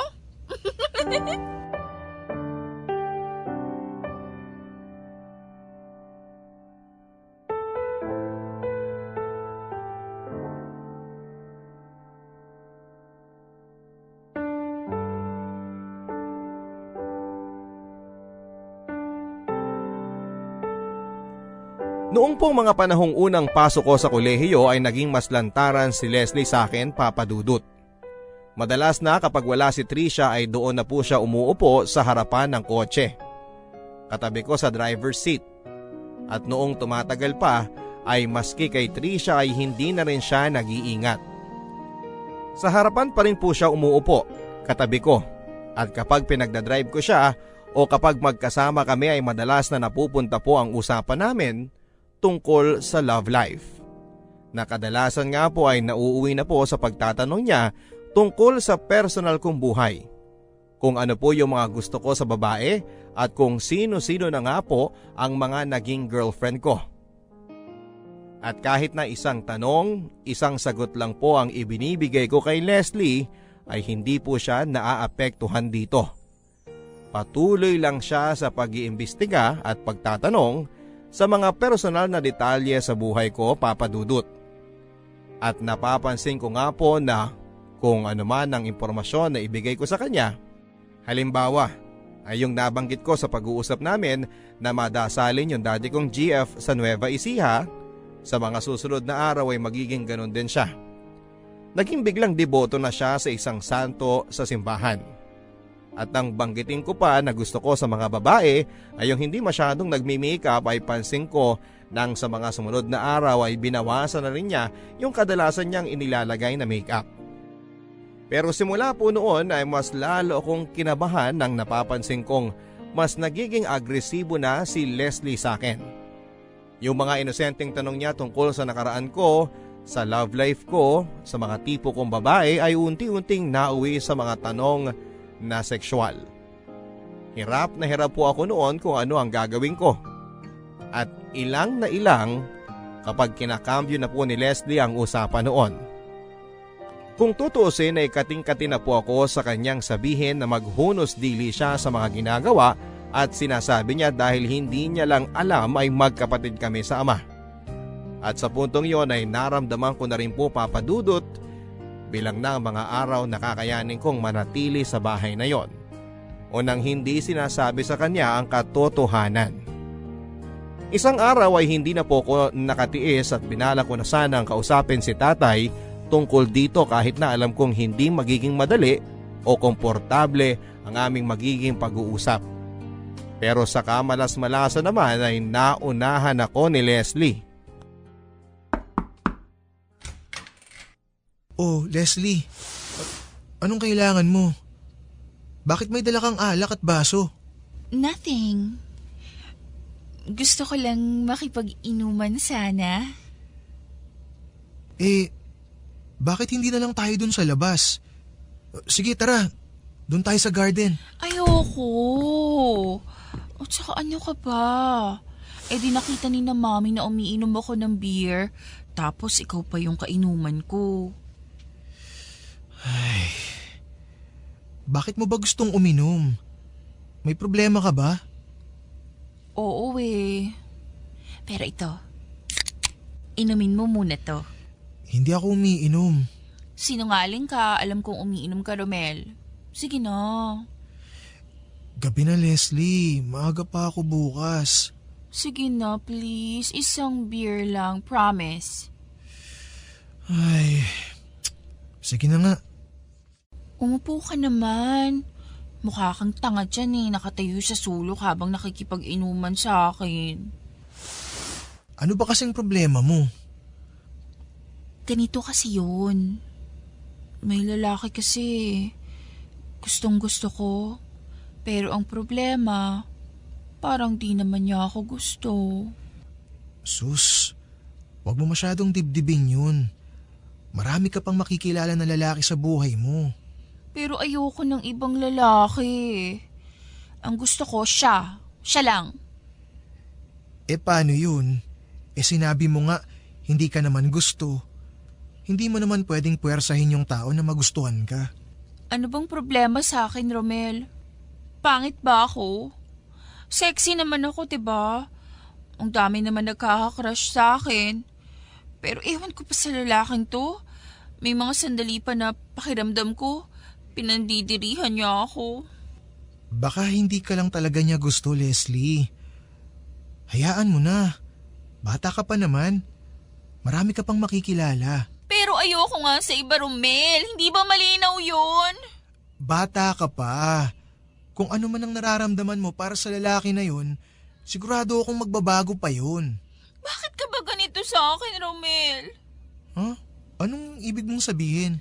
Romel, minsan hindi ko alam kung tanga ka o nagtatanga-tangahan Hindi ko maintindihan ang sinasabi mo. Hindi ba malinaw, Romel? Ikaw. Ikaw ang gusto ko. Ikaw lang. Leslie, lasing ka na. Bumalik ka na sa kwarto mo. Hindi. Hindi ako aalis dito hanggat hindi mo sa akin sinasabi kung bakit hindi mo ako gusto. Ano ka ba, Leslie? Anong gusto mong marinig sa akin? Pasensya ka na pero wala akong gusto sa'yo. Sige na, umalis ka na. Bumalik ka na sa kwarto mo. Hindi ako aalis dito hanggat hindi mo ako nagugustuhan. Ano ka ba naman, Leslie? Nasisiraan ka na ba ng bait? Leslie, wag! Umalis ka na! Umalis ka na, Leslie! Huwag mo akong ipagtulakan! Tandaan mo, Romel, pagsisisihan mo tong ginawa mo!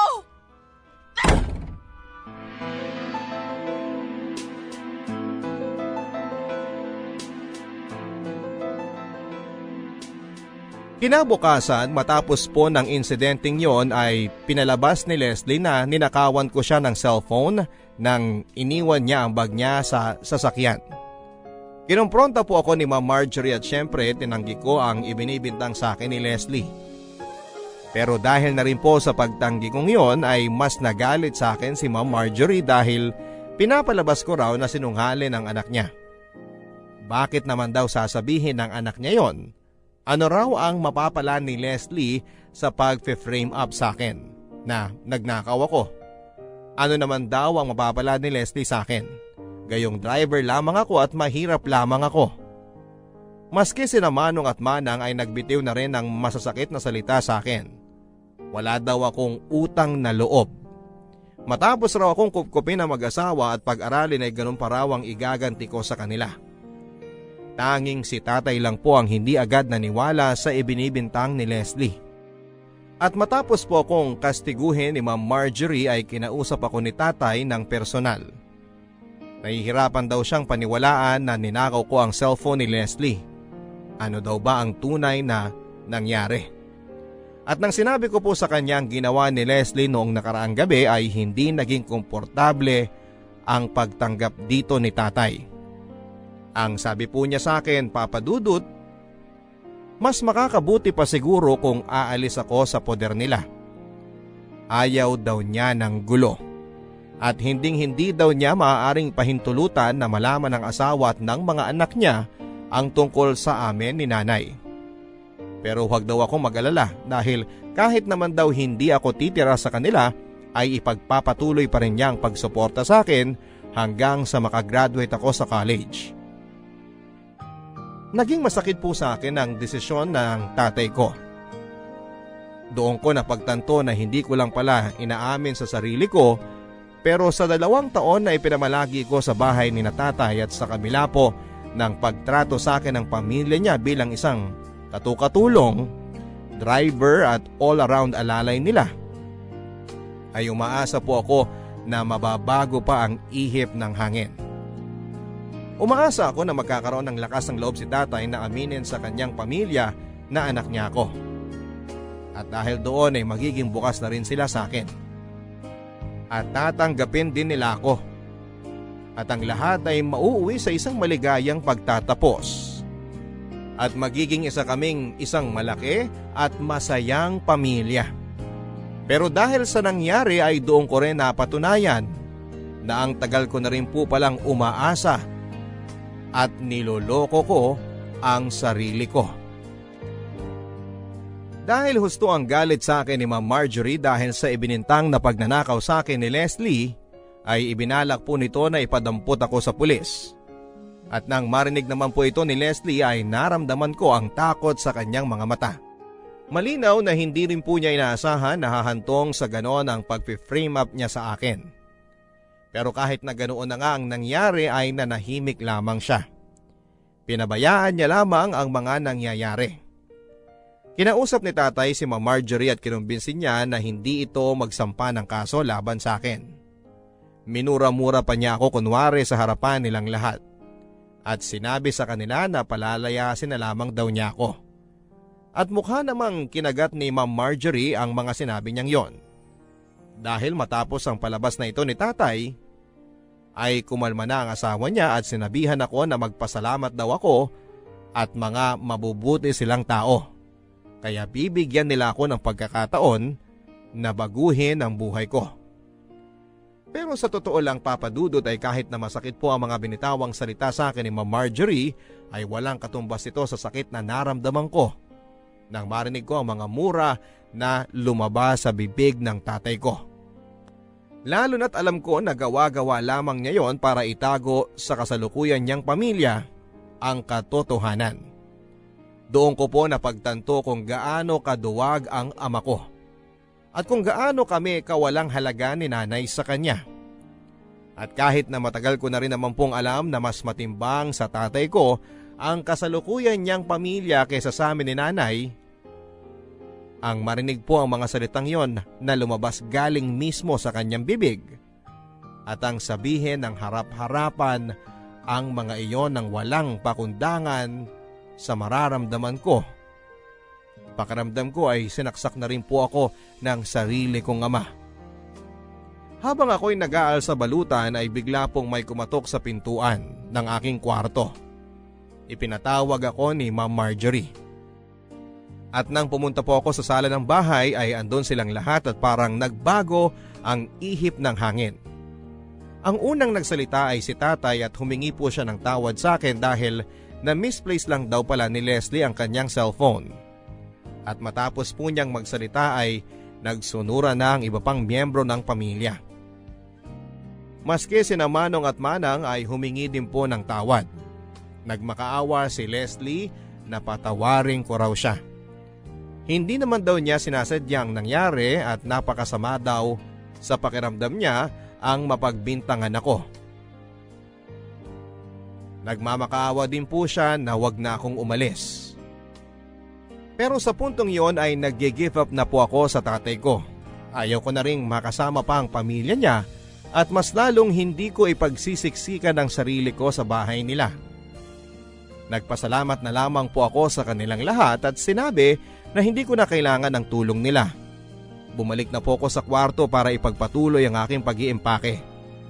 Pero wala pa pong isang oras matapos ang pangyayaring yon, ay nakarinig ako ng katok sa aking kwarto.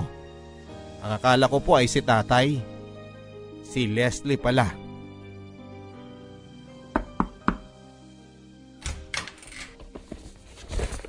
Leslie, anong ginagawa mo rito? Romel, please. Parang awa mo na. Patawarin mo na ako sa nagawa ko. Sinabi ko naman na sa inyong lahat kanina. Napatawad ko na kayo. Kasama ka na dun.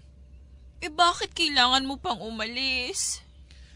Leslie, matapos yung nangyari, hindi na ako pwedeng manatili dito. Bakit? Ganon na lang ba yung pandidiri mo sa akin? Ganon mo ba ako kaayaw na kailangan mong umalis pa? Leslie, basta. May dahilan ako. Romel, makinig ka. Alam ko naman eh. Gusto mo rin ako. Ano? At paano mo naman naisip yan? Kasi mabait ka sa akin. At saka minsan nahuhuli kita, nakatingin ka sa akin. At alam ko na ang tingin na yon, hindi lang pang kaibigan o amo. Tingin yun ng taong may pakialam. Ng taong may nararamdaman. Leslie, minsan sa buhay ng tao, nakakakita tayo ng mga bagay na kahit wala naman, akala natin meron. At pinagpipilitan pa natin na meron talaga. Dahil ang mismong pagkatao natin ay ang may pagkukulang. Hindi ko maintindihan ang sinasabi mo. Ang alam ko lang, sigurado ako sa nararamdaman ko. Leslie, parang awa mo na. Pabayaan mo na ako. Kakalimutan ko na lang yung ginawa mo. At lahat ng nangyari. Okay? Hindi ko kaya, Romel. Please, parang awa mo na. Huwag kang umalis.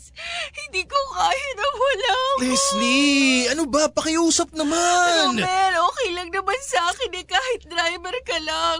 Kahit na mahirap ka lang at hindi tayo magkalibel. Ano? Leslie, anong bahagi ba ng hindi? Wala akong gusto sa'yo ang hindi mo maintindihan. Alam mo, kung tutusin dapat nga magpasalamat ka eh.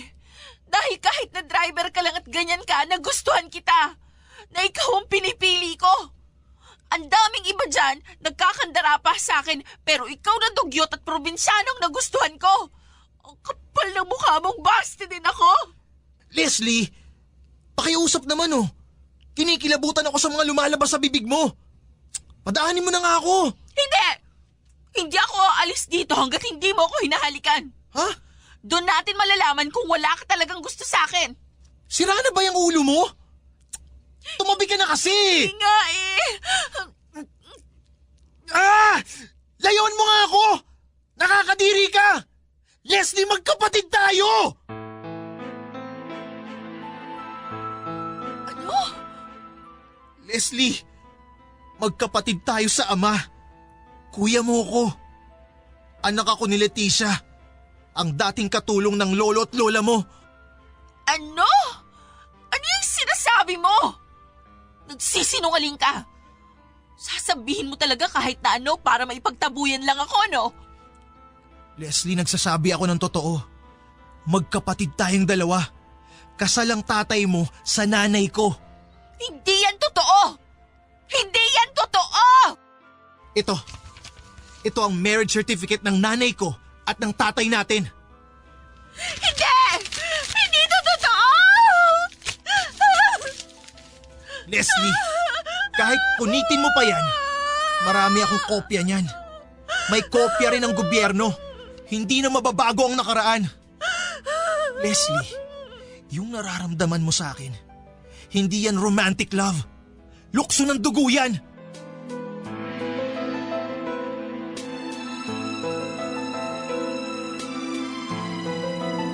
At kahit na awang-awa ako kay Leslie ay pinabayaan ko siya na umiyak lang doon nang umiyak sa aking kwarto at iniwan ko siya sa ganong estado. Umalis po ako nang hindi na nagpaalam pa sa iba. At wala na rin po akong balak pang kontakin ang kahit na sino sa kanila maski ang ama ko. Dahil alam kong sa pagsisiwalat ko ng katotohanan na yon, kay Leslie ay malamang napuputok yon at makakarating sa kanyang mga magulang. Lumipat po ako sa ibang syudad at doon na nga po ako napunta sa isang maliit na kwartong inuupahan ko sa Malabon. Mula sa mga baon-baon na ibinigay sa akin ni tatay sa loob ng 2 taon ay nakaipon din naman po ako ng sapat na pera na sa tansya ko ay pupwedeng makasuporta sa akin sa aking mga basic na pangangailangan sa loob ng 6 na buwan. At dahil alam kong sa susunod na semester ay malamang ay hindi ako susuportahan ng tatay ko, ay nag-apply na rin po kaagad ako ng trabaho sa isang fast food chain para makapagsimula ng mag-ipon. At doon ko na nga lang po napansin na ilang linggo na pala ang lumipas pero wala pa ako nababalitaan na konsekwensya ng ginawa kong pagbubunyag ng pagkatao ko kay Leslie. At nang ang mga linggo ay lumipas sa mga buwan ay naisip ko na maaaring 2 ang kinahinatnan ng pangyayaring yon. Na maaaring inilihim ni Leslie ang sinabi ko sa kanya o kung hindi man ay maaari din naman na kinumpronta niya ang aming ama at nagkagulo na ang buong pamilya. At minabuti na lamang ng tatay ko na hindi ako balikan sa pangyayari. Pero isang araw ay nagulat na lamang ako nang may biglang kumatok sa pintuan ng inuupahan kong kwarto. At doon ko po nalaman kung ano ang nangyari matapos akong umalis ng bahay ni na tatay. Hayop ka! Natuntunding kitang animal ka! Iwan niyo ako! Sinira mo buhay namin! Sinira mo buhay ko! Hayop ka! Sir! Anong kaguluhan to? Tulungan niyo ako! Halika kayo rito! Itiwan niyo ako! Tama na! Tama na! Alam mo ba kung nasa si Leslie ngayon? Nasa psychiatric ward siya! Sinubukan niya magpakamatay! At hindi pa namin malalaman ang tunay na dahilan kung bakit siya nagtaka magpakamatay kung hindi kami kinausap ng psychiatrist niya! Bakit ba kasi hindi ka nalang nanahimik, Romel? Ano pumasok sa kapiranggot mong utak at sinabi mo sa kanya yun? Dahil gusto kong halain ang anak mo! Ng mismong kapatid ko! Pero may maayos na paraan ng pagsasabi ah! Bakit kailangan ganon? Ewan ko! Siguro dahil sa mga oras na yun, inuna ko naman yung sarili ko! Dahil doon ko na-realize na kahit ano pa ang mangyari, ang mismong ama ko, hindi ako unahing isipin! Hindi niya ako pipiliin! Ang sarili ko na lang ang pwedeng maging kakampi ko! Bakit? Ano pa ba gusto mo? Pinatuloy kita sa sarili kong bahay!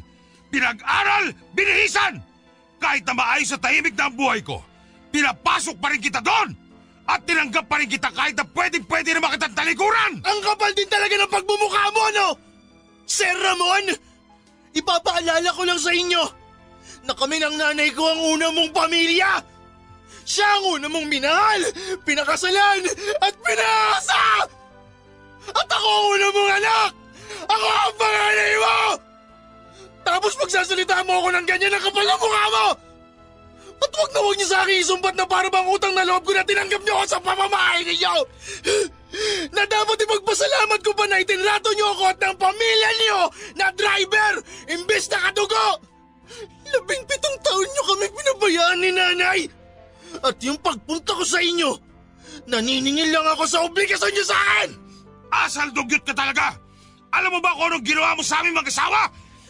Wala akong pakialam! Hayop ka talaga!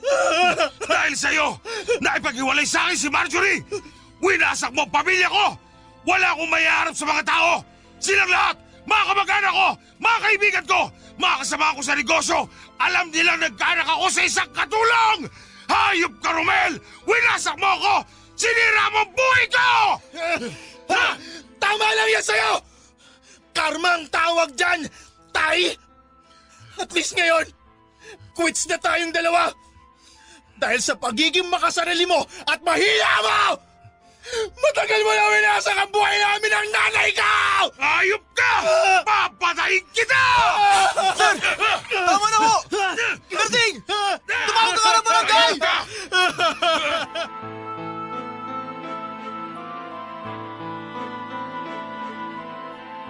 Dinala po kami ni tatay sa barangay Papadudut. At para din po sa aking sariling kaligtasan ay nagpa-medico legal ako at ipinablatter ko siya. Sa punto pong yun ay alam kong wala nang bawian o pag-aayos na mangyayari sa amin ng tatay ko. Sa puntong yun ay tinuldukan ko na rin po ang relasyon naming mag-ama. At kahit na bugbog sarado ako, kahit na hindi ako nanlaban at ganon ang inabot ko sa kamay ng aking sariling ama at ng pamilya niya, pakiramdam ko ay nanalo na rin ako. Naiganti ko si nanay at nakabawi na ako sa lahat ng atraso ng tadhana sa amin. Ang sabi po sa akin ay dapat ay nakulong din daw po ang tatay ko at malamang ay binayaran niya rin ang kanyang kalayaan. Pero ang sa akin papadudot, sige okay lang kung nakalaya siya. Okay lang kung ang lahat ay kaya niyang bilhin ng pera. At okay lang din kung isamang araw ay balikan niya ako, gantihan o ipapatay dahil sa pagkabaliw niya. Okay lang sa akin dahil alam kong dahil sa mga nangyaring ito at kinahinatnan niya, ako na ang panalo. Wala na akong takot sa dibdib at hindi na ako duwag kagaya ng tatay ko. Nakawala na ako sa pagiging anak ng tatay ko. Pero aaminin ko sa inyo, Papa Dudut, habang tumatagal na humuhupa na ang galit sa aking puso, paminsan-minsan ay naiisip at naaawa din ako sa sinapit ni tatay pati ng kanyang pamilya. Lalong-lalo na si Leslie. Oo, naging malupit nga sila sa akin. Naging matapobre sila. Pero alam ko namang naging ganon lang sila dahil may mga naging pagkukulang din siguro ang mga magulang nila sa pagpapalaki sa kanila. Mga biktima lang din sila ng sirkumstansya. At ang pinakamatinding trahedya sa kanila ay kahit na siguro ano pang dagok ang abutin nila sa buhay ay hindi sila matututo ng mga dapat nilang malaman. At habang buhay na silang magiging ganon kababaw, kakitid ang utak, makasarili at mananatiling ignorante sa realidad ng mundo at sa mga sarili nilang kondisyon hanggang sila ay mamatay. Sa ngayon po, Papa Dudut, ay pinagbubuti ko na lang po ang aking pag-aaral at pagtatrabaho. Mahirap, pero matapos po ang lahat ng dinanas ko, alam kong kakayanin ko. Hindi man po ako nasuportahan at nakitang nakapagtapos ng kolehiyo ni nanay, at kahit na wala na akong suporta sa aking ama, ay hindi ko po yun pinoproblema. Dahil ako na mismo ang tutupad sa aking mga sariling pangarap. Total, mag-isa na lamang ako at wala nang ibang makakapitan kundi ang Diyos at ang sarili ko. At sana po, Papa Dudut, ay kahit papaano ay meron akong na-touch na mga nakikinig po sa inyo. At sana po ay nakapagbigay ako ng konting lakas at inspirasyon lalo na doon sa mga ulila na. At doon sa mga nagsisimula pa lamang lumaban sa buhay ng mag-isa. Ang inyong kapuso at kakampi, Romel. Forever. Ang mga kwento ng pag-ibig, kwento ng buhay at kwento ng pag-asa dito sa Barangay Love Stories. Love Stories. Walang masama sa pagkakaroon ng ambisyon sa buhay. Pero minsan dinadala tayo nito sa kapahamakan. Lalo na kung hindi pala mapagkakatiwalaan ang mga taong tumulong sa atin. Ikaw, kabarangay, meron ka bang ambisyon sa buhay na gusto mong matupad? Dear Papa Dudut, magandang araw po sa inyo at sa mga kabarangay natin na nakikinig sa Barangay Love Stories. Itago nyo na lamang po ako sa pangalang Malin. 43 years old at nagtitinda ng tinapa at iba pang mga isdang pinatuyo dito sa palengke sa Quiapo.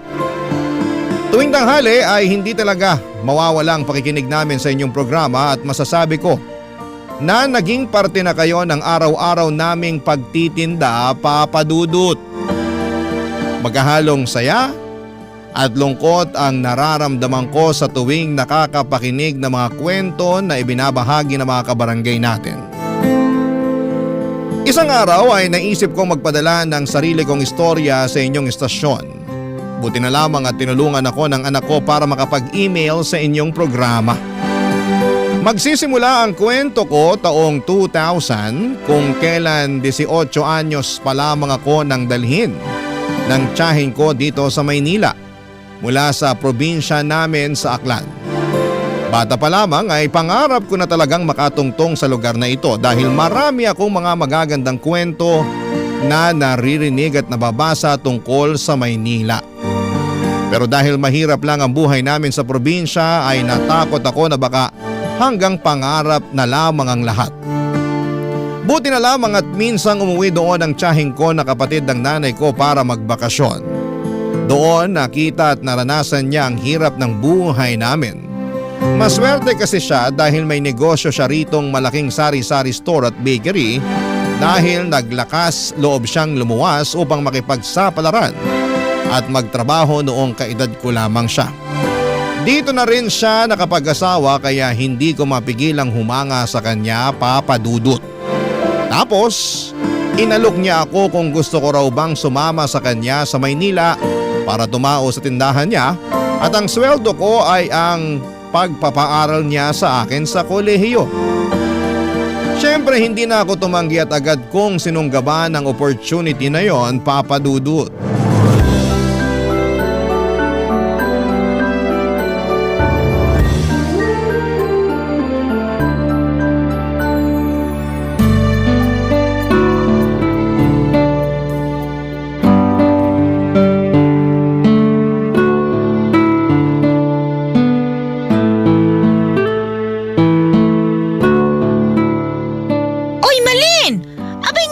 mo naman yung mga customer. Baka isipin ng mga yan tinatarayan mo sila. Hala, nginingitian ko naman po sila, Chang. Mabuti, pero kausapin mo pa rin. Para naman maging close mo. Mga suki ko na yan, mga yan eh. Dito lagi bumibili sa tindahan ko. Minsan nakikipagkwentuhan talaga yung mga yan. Oo nga po eh. Kaso hindi ko naman maintindihan yung iba nilang kwento. Basta na lang kasi sila nagsasalita tapos nagsasabi pa ng kung ano-ano. Abay, sakyan mo na lang. Ganun talaga yung iba eh. Baka walang kausap sa kanila. Kaya kung kani-kanino na lang nagkukwento.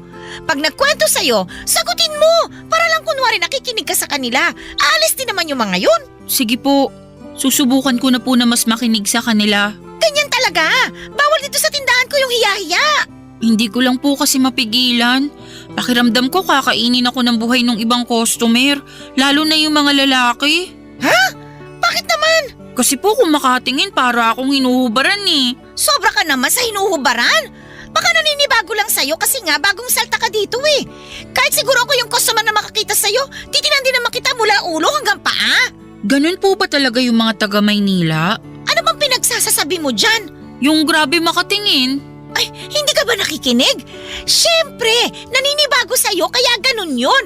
Pag nasanay naman sila sa pagmumukha mo, hindi ka na nila papansinin. Pasensya na po kasi naninibago lang din ako. Ay, alam ko naman yon. Pero sabi ko nga sa'yo, bawal dito sa tindahan ko yung hiya-hiya. Hindi lang naman dito sa tindahan ko, no? Kundi sa buhay na rin. Alam mo ba, dumaan din naman ako sa edad mong yan nung araw. At aaminin ko ha, medyo mahihiyain din ako. Lalo na nung bagong salta lang ako rito sa Maynila. Pero sinantabi ko yung hiya na yun. Kinapalan ko yung mukha ko para makapaghanap ng matinong trabaho at kumita ng pera. Tapos, nilakasan ko lang din ang loob ko na talagang makipagsapalaran sa negosyo. Kaya nga naitayo ko tong tindahan at bakery ko eh. Mahirap po ba? Mahirap ang ano? Yung pinagdaanan nyo nung araw. Abay, oo naman! Sobrang hirap! Palagi nga akong umiiyak nun kasi may pagkabalat sibuyas ako. Lalo na pag pinagagalitan ako ng amo ko nung nagtatrabaho ako sa karinderya bilang dishwasher at servidora. Naku po! Ang sama-sama ng loob ko talaga sa kanya. Eh, pakiramdam ko, pinahihiya niya ako nun sa ibang mga customer namin. Pero, napagtanto ko na pinangangaralan lang niya pala ako. Pinagsasabihan niya lang ako ng dapat at hindi ko mga dapat gawin para matuto ako. Aba, simula noon, tinandaan ko lahat ng mga sinabi niya at dinala ko yun sa puso ko hanggang ngayon. Ang galing nyo naman po. Abay, oo naman. Kasi nga, tinapangan ko. Tinatagan ko yung loob ko. May gusto kasi akong patunayan sa sarili ko noon. Ayokong umuwi sa probinsya natin ng talunan. Na walang napapala sa pagluwas ko rito sa Maynila nung araw. Kaya nga dapat ganun ka rin. Ah, Partida pa ha? Hindi pa ako nakapag-aral ng kolehiyo noon. Ikaw nga napakaswerte mo kasi pinag-aaral kita. Kaya nga po nagpapasalamat ako sa inyo ng husto. Wala nga naman yun. Sadyang naawa lang talaga ako sa nanay mo.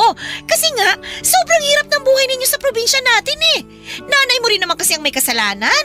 Hindi sumama sa akin dito nung araw at mas piniling manatili dun sa lugar natin.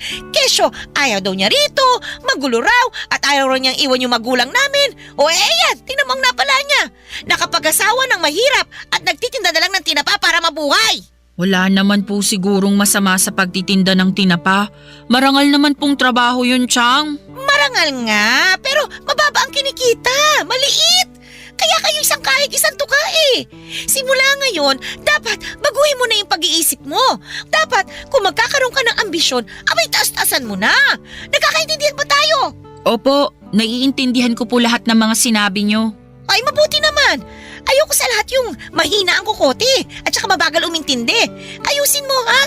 Binida pa naman sa akin ng nanay mo na matalino ka raw. Pangako po na aayusin ko na yung pagtatrabaho ko rito at saka yung pag-aaral ko po. Mabuti naman. Dapat lang. Wag na wag mong sasayangin ang oportunidad dahil minsan lang yan kung dumating sa buhay natin.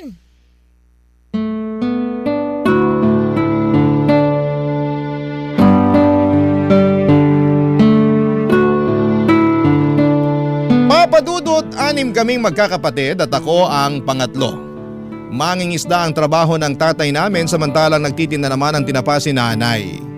Sa aming magkakapatid, ako lang talaga ang may pangarap na makapunta sa Maynila kaya nga pinilit kong makapagtapos ng high school kahit na napakahirap ng buhay namin. Bata pa lamang ay tumutulong na ako kay nanay sa pagtitinda ng tinapa para kahit papaano ay may pambaon ako. Sa kabila ng lahat, isang kahig at isang tuka pa rin ang pamumuhay namin. Kaya nga malaki ang pasasalamat ko sa tiyahing ko na sumalba sa akin sa sitwasyong kinakalagyan ko sa probinsya namin. Pakiramdam ko ay binigyan niya ako ng panibagong pag-asa na magpatuloy sa buhay at mangarap ng malayo katulad niya.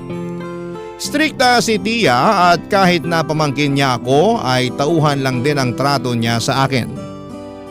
Katulad ng isa ko pang kasamahang tendera. Wala pong special treatment kumbaga dahil gusto raw niyang matutunan ko ang mga bagay sa Maynila at paghirapan ng bawat sentimo na ginagastos niya sa pagpapaaral at pagpapakain niya sa akin. Wala namang kaso yon dahil alam kong hindi pinupulot ang pera, Papa Dudut. Ang motto nga ng tiyahing ko sa buhay ay isang malaking kasalanan ang mamatay na mahirap. Hindi nagtagal ay naging motto ko na rin yon sa buhay.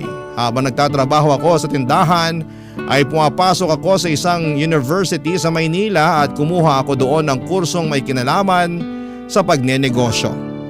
Dahil gusto kong magtagumpay sa larangan na yon pagdating ng araw. Kapag walang klase ay abala naman ako sa pagtatrabaho sa tindahan ng tiyahing ko at kahit na nakakapagod ay iniisip ko na lamang na magbubunga rin ang lahat ng pinaghirapan ko pagdating ng panahon. Sabi nga ng nanay ko ay hindi naman sa lahat ng araw ay nagtatanim tayo. Darating din daw ang takdang panahon na aanihin natin ang lahat ng tinanim natin. At yun lang ang palagi kong iniisip. Kaya nga nagsikap talaga ako sa pag-aaral at nagsipag sa pagtatrabaho, Papa Dudut.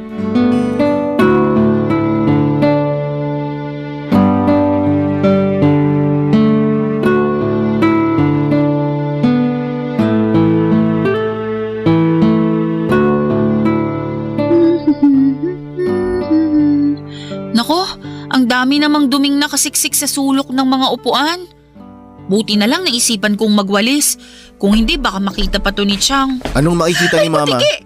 Sa gwapo kong to, mukha akong butiki sa'yo. Hindi ko naman sinasadya, Jordan. Nagulat lang kasi ako dahil nandyan ka pala. Akala ko nandun ka sa kwarto mo. Kanina yon. Nagutom ako kaya lumabas ako. Kukuha sana ako ng pagkain sa ref kaso nakita kitang nakatuwad dyan. Anong nakatuwad? Ay, mali. Sorry, hindi ka pala nakatuwad. Hindi naman talaga. Pero nakaano ka? Ano, yung pinapakita mo yung balakang mo, tsaka… Wala akong pinapakita, nagwawalis ako. Nagwawalis ka. Kitang-kita ko tuloy yung malaki mong balakang. Ha? Ang bastos mo naman? Di bastos yun no. Pinupuri nga kita eh. Paanong pinupuri yun? Pinapansin mo yung balakang ko. Pansin na pansin naman kasi. Tsaka baka hindi ka lang sanay. Anong sinasabi mo hindi lang ako sanay? Na pinapansin yung balakang mo. Alam mo dito sa Maynila, normal na yung ganyan. Karamihan nga sa mga babae natutuwa kapag sinasabihan sila na medyo malaki yung balakang nila eh. Pati na yung puwetan nila tsaka hinaharap. Tuwan-tuwa sila pagka napapansin yung mga yun. Dami kaya nangangarap ng ganyang katawan katulad sa'yo. Pasensya na pero hindi naman ako lumaki rito sa Maynila. Kaya hindi ako sanay na pinapansin yung katawan ko. Probinsyana ka nga pala kasi kaya hindi ka sanay. Wala naman sigurong masama sa pagiging probinsyana, di ba? Wala nga. Pero kung kumilos kasi kayo para kayong nasa panahon ng kopong-kopong. Masyado kayong konserbatibo na wala na sa lugar. Lahat na lang binibigyan nyo ng mali siya. Para sa kaalaman mo, hindi lahat ng nasa probinsya ay konserbatibo. At saka hindi kasalanan ng isang babae na maging konserbatibo siya. Ibig sabihin lang nun, may respeto siya sa sarili niya. Pag hindi ba konserbatibo, wala nang respeto sa sarili? Depende kung paano mo titignan. Pero sana marunong ka ring rumispeto sa iba. Depende yun sa tao kung rerespetuhin ko. Pero kung ikaw, wag na lang. At bakit naman? Bakit? Sino ka ba? Hindi ka nga taga rito eh. Papaalala ko lang sa'yo probinsyana ka na nakapunta rito sa Maynila kasi naawa sa'yo yung nanay ko. Kung di naman dahil sa kanya, kung di kanya dinala dito, sigurado ako na habang buhay kang mabubulok dun sa probinsya nyo. Sobra ka naman magsalita. Hindi ka ba tinuruan ng mabuting asal? Di kasi halata sa'yo eh. Wala ka bang naintindihan sa mga sinabi ko? Depende sa tao kung sino ang rerespetuhin ko. Malas mo hindi ka kasama dun. Arte-arte mo hindi ka naman maganda. Anong sabi mo? Hindi ka na nga maganda, bingi ka pa. Alam mo buti na lang, makurbay ang balakang mo. Kaya pwede na rin. Ano pwede na rin? Napakabastos mo naman. Oy, kumalma ka nga. Nagbibiro lang ako. Hindi nakakatawa yung biro mo. Nakaka-offend kaya. Ganyan pala mga probinsyana no? Walang sense of humor. Bastos ka talagang magsalita. Hindi ako bastos. Sensitibo ka lang. Ay nako, makakuha na nga ng pagkain dito sa ref. Wow, hindi lang malaki. Malambot din. Napakabastos mo! Isusumbong kita kay Jack! Sige, subukan mo. Malalagot ka sa akin. Bakit? Anong gagawin mo? Malalaman mo kapag nagsumbong ka. Kaya kung ako sa'yo, isara mo yung bunganga mo. Yan, ganyan. Manahimik ka kung ayaw mong gumulo yung buhay mo dito. Hoy, makinig ka. Mula ngayon, matuto kang iayon yung kaartihan mo sa ganda mo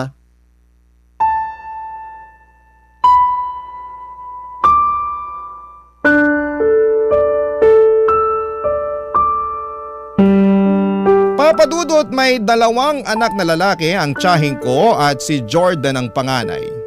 Nasa 3 taon na siya noon sa kolehiyo at sa parehong eskwelahan kami nag-aaral.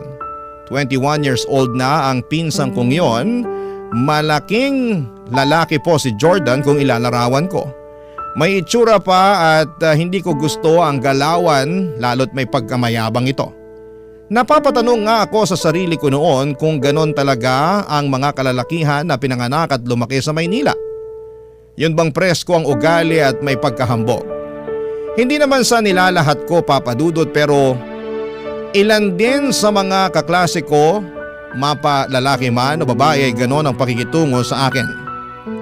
Sa totoo lang ay hindi ako komportable kapag nasa paligid ako ng pinsang kong si Jordan. Kakaiba kasi siyang tumingin at pakiramdam ko ay binabantayan niya ang bawat galaw ko. Noong una iniisip kong baka gusto lamang niya akong makilala ng mas malalim dahil nga sa magpinsan kami. Kaya nga lang habang tumatagal ay kinukutuban ako ng hindi na maganda sa kanya. Sa kabila ng lahat ay pinilit kong isantabi ang nararamdaman kong yon dahil ayaw ko siyang pag-isipan ng masama. Kahit minsan na nga na nabastos niya ako, papadudot. Barangay Love Stories. Barangay Love Stories. Papadudot may 2 palapag ang bahay ng tiyahin ko. At may maliit akong kwarto sa bahay nila na nasa unang palapag. Habang nakatira doon ay nakatoka ako sa paglilinis ng bahay tulad ng paghuhugas ng pinggan, pagwawalis ng sahig at paglilinis ng CR bago ako pumasok sa eskwelahan o di kaya ay magtinda sa tindahan nila. Magkahiwalay ang tindahan at bahay ng tiyahin ko pero hindi naman malayo ang pagitan noon sa isa't isa. Nilalakad ko nga lang yon ng 3 minuto at nasa may bukana kasi yon ng barangay kung saan sila nakatira. Bale, ang pasok ko noon sa eskwelahan ay 5 araw na pare-parehong nagtatapos ng 3:00 ng hapon. Tapos nagjo-duty naman ako sa tindahan ng tiyahin ko bandang 4:00 hanggang 10:00 ng gabi. Umuuwi muna ako sa bahay nila para magpalit ng damit at magwalis ng sahig o di kaya ay maghugas ng pinggan. Pagka-uwi ko ng 10:00 ng gabi ay saka pa lamang ako mag-aaral kung may kailangang mapag-aralan o di kaya ay mag-aasikaso para makatulog na. Kaya lang isang gabi ay may nangyari na hindi ko po lubos na inaasahan.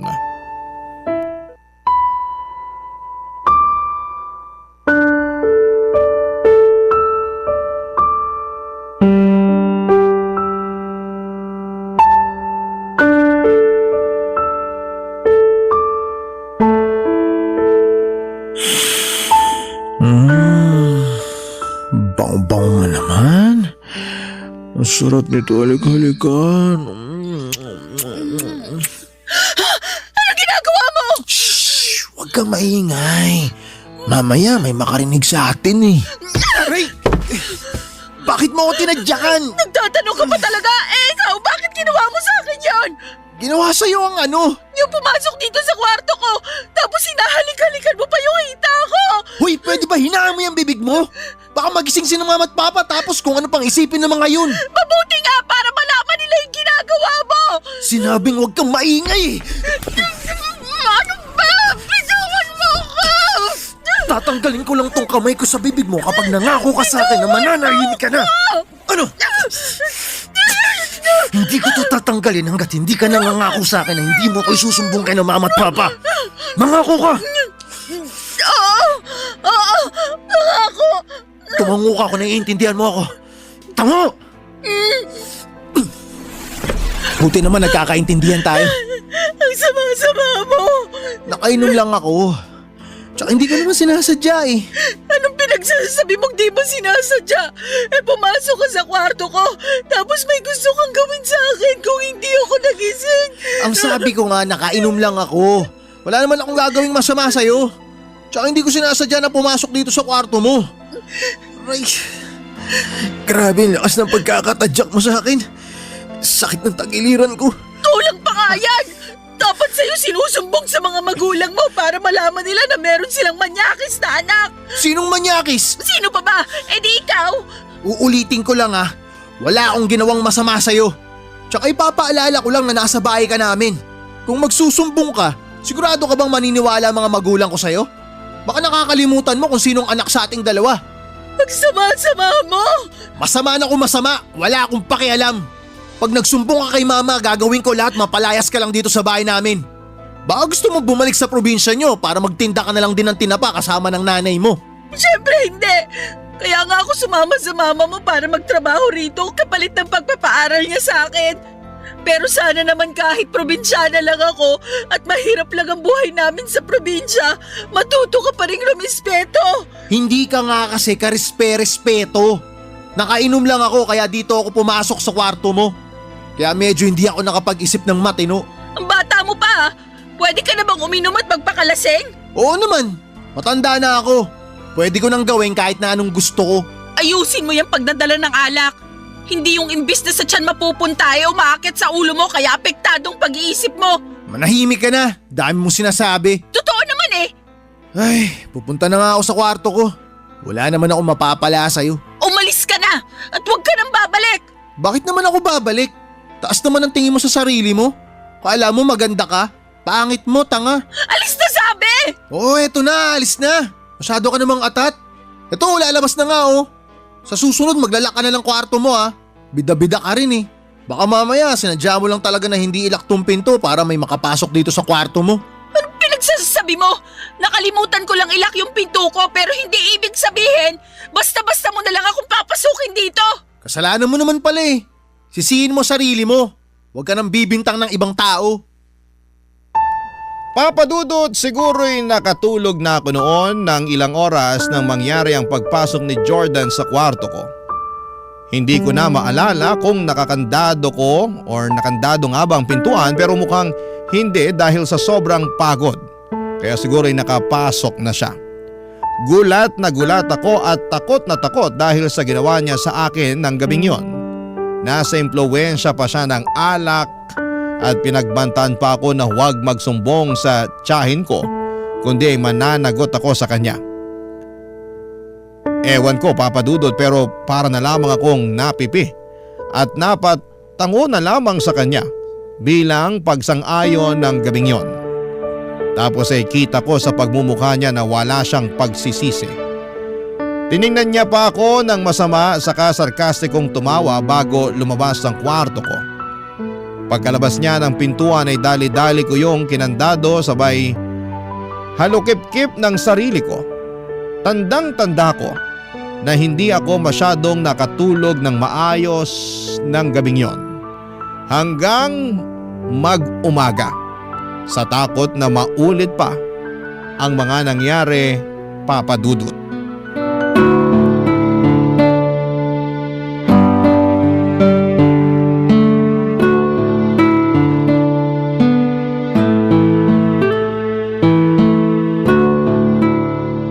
Malin, may napapansin pala ako. Ano po yun? Magkaaway ba kayo ni Jordan ko? Po? Ay nako, ang bingi-bingi mo namang bata ka. Pasensya na po. Ang sabi ko, kung magkaaway ba kayo? Hindi naman po. Bakit po? Hindi ko kasi kayo nakikitang nagpapansinan eh. Hindi mo kinakausap yung anak ko. Magpinsan naman kayo ah. Kaya napaisip ako kung magkaaway ba kayo o ano. Kinakausap ko naman po si Jordan kung may sasabihin ako sa kanya. Pero kung wala naman hindi ko na siya kailangan kausapin. Ah, ganun ba? Opo. Sayang naman kasi mabait pa naman yung anak kong yun. Alam mo ba, paborito ko yan kaysa dun sa kapatid niya eh. Pero pareho ko naman silang mahal dahil mga anak ko sila. Kaya lang, natatangi talaga yang si Jordan. Lagi ko nga yung ipinagmamalaki sa mga kumari at mga suki ko. Okay po. Anong okay po? Yan lang ba ang sasabihin mo sa dami ng mga sinabi ko? Wala naman po akong ibang masasabi tungkol kay Jordan, kaya sumang-ayon na lang po ako sa inyo. Sa bagay, tama ka rin naman. Ay nako, ipinagmamalaki ko talaga yung anak ko na yon. Napakasipag sa pag-aaral, mabait, simula pagkabata, masunurin yan, at saka marunong rumispeto. Ano ba yung binubuntong-buntong hininga mo dyan? Naiinis ka ba? Sorry po, hindi ko lang napigilan. Bakit ka naiinis? Kanino? Sa akin ka ba naiinis? Ha?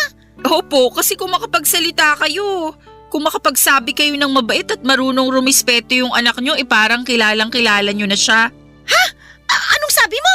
Kung alam nyo lang sana yung ginawa ng magaling yung anak, baka magbago yung tingin nyo sa kanya. Bakit? Ano bang ginawa ng anak ko? Tsaka kanino? Sa'yo? Opo. Teka, bakit ka ba umiiyak dyan? Ano bang ginawa sa'yo ni Jordan? Binastos niya ako nung bagong dating pa lang ako rito. Tapos nung nakaraang gabi lang pumasok siya sa kwarto ko para pagsamantalahan. Bakit niyo po ako sinampal? Kasi kasi pinagbibintangan mo yung anak ko eh. Hindi ko po pinagbibintangan si Jordan. Totoo pong ginawa niya yun sa akin. Hindi ako naniniwala sa mga sinasabi mo. Gumagawa ka lang ng kwento. Bakit ko naman po gagawin yun? Ako nga yung agrabyado rito. Anong ikaw? Hoy, maghinay-hinay ka sa pagbibintang mo, Malin ha? Hindi ganyan ang pagkakakilala ko sa anak ko. Hindi ka ba nakikinig sa mga sinabi ko? Mabait si Jordan! Marunong siyang rumispeto! Akala nyo lang yon, pero may tinatagong kabanya kanyang anak nyo! Pag hindi ka tumigil, palalayasin kita sa pamamahay ko! Ako na nga po yung naagrabyado. Ako pa yung palalayasin nyo? Malamang! Alam nga naman yung anak ko. Anak ko yun. Ikaw pamangkin ko lang. Kaya anumang oras, pwede kitang pauwiin sa probinsya natin. Please po, huwag niyo akong pauwiin sa amin sa probinsya. Ayoko po doon. Ayaw mo pala pero bakit ganyan ang ugali mo? Kami na nga nagpatira sa'yo rito. Sinisiraan mo pa yung anak ko. Abay, napakawalang utang na loob mo naman. Hindi ko po sinisiraan ang anak nyo. Paninirang puri yan! Tsaka wala ka namang ebidensya eh. Sigurado ako na napanaginipan mo lang yon. Ganyan din ako nung kaedad mo. Madalas akong bangungutin. Tapos akala ko nangyari talaga sa akin sa tunay na buhay. Pero panaginip lang pala ang lahat. Hindi po yun panaginip. Alam ko po. Sigurado po ako. Panaginip lang yon. Baka masyado ka lang pagod. Nung natulog ka, kaya na naginip ka ng masama. At saka, akala mo ba, hindi ko napapansin yung pagiging lutang mo? Po? Ano naman pong kinalaman nun? Malaki! Kasi nakikita ko na napakabagal mo mag-isip. Kapag may mga customer tayo, hindi mo kaagad naaasikaso kasi nakatulala ka lang dyan. Siguro nga dahil puyat ka. Ayusin mo kasi yung tulog mo! Papa Dudut, hindi ko na napigilan ang bibig kong makapagsabi ng totoo para kontrahin ang mga sinabi ng tiyahing ko tungkol sa anak niya. Alam kong nangako ako sa pinsang ko na mananahimik pero sa tuwing nakikita ko siya sa bahay, ng tiyahin ko ay bumabalik yung mga kasalanan niya sa akin. Bukod doon ay mukha rin naman siyang hindi nagsisisi. Kaya nga hanggat maaari ay ginagawa ko ang lahat ng paraan para lamang hindi magkaroon ng interaksyon sa kanya. Pero imposible naman yon dahil nakatira kami sa isang bubong, kaya nga alam kong mapapansin ng tiyahing ko na iniiwasan ko si Jordan. At dahil tinanong na niya kung bakit ay nasabi ko na nga ang kadahilanan. Pero laking gulat ko nang magalit sa akin ng tiyahin ko. Tinawag niya akong sinungaling at inakusahang gumagawa ng kwento. Kaya naman nasaktan ako ng husto, Papa Dudut.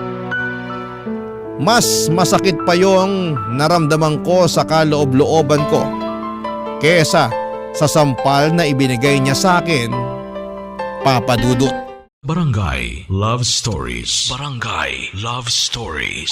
Papa Dudut, dahil sa mga nangyari ay nagbago na lang bigla ang pakikitungo sa akin ng tiyahin ko. Akala ko nga ay papalayasin na niya ako sa kanila pero hindi naman pala. Pinag-aral pa rin niya ako at nagtatrabaho pa rin ako sa tindahan niya. Pero lalo niya akong trinato na parang hindi na niya ako kaano-ano, kaya naman labis akong nalungkot, Papa Dudut.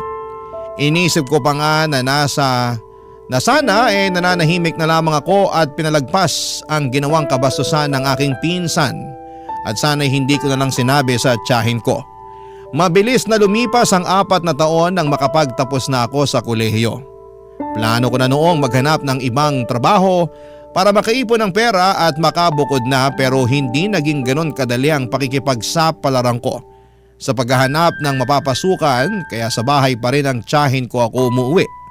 Tumutulong pa rin ako sa tindahan niya nang walang bayad.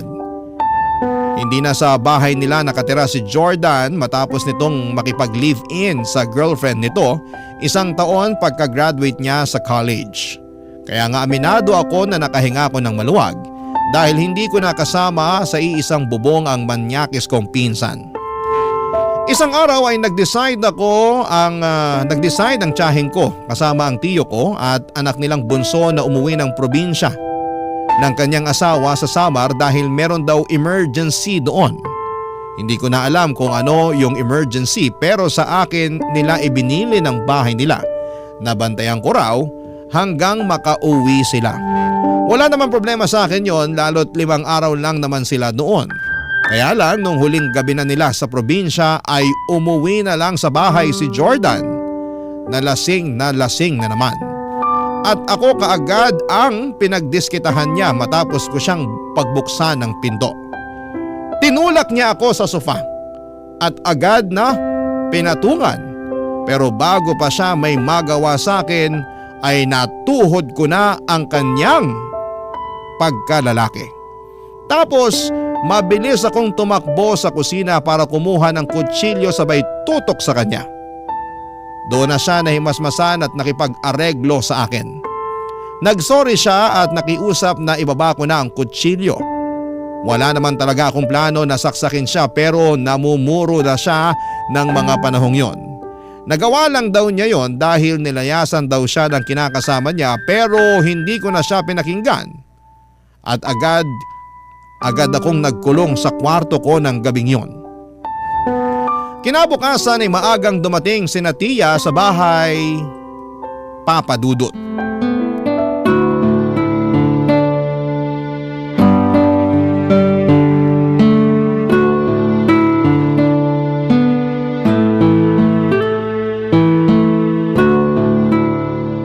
Grabe ma, sobrang namiss ko po tong luto nyo. Oo nga eh. Simula nung umalis ka rito sa bahay para makipag-live-in dun sa girlfriend mo, marami na akong luto na hindi mo nakain. Ay, kumusta na nga pala yung kinakasama mo? Hiwalay na po kami. Ano? Kailan pa? Noong 1 linggo pa po. Oh, bakit ngayon mo lang sinabi sa akin? Naunahan na po ako ng hiya. Hindi po kasi ako nakinig sa inyo nung sinabi nyo na masyado pang maaga para bumukod kami. Akala ko po kasi kaya na namin eh. Kaso, ultimo yung mga maliliit na bagay, maliliit na problema, pinag-aawayan namin ng matindi. Maliit lang ba na problema yung dahilan kaya kayo naghiwalay?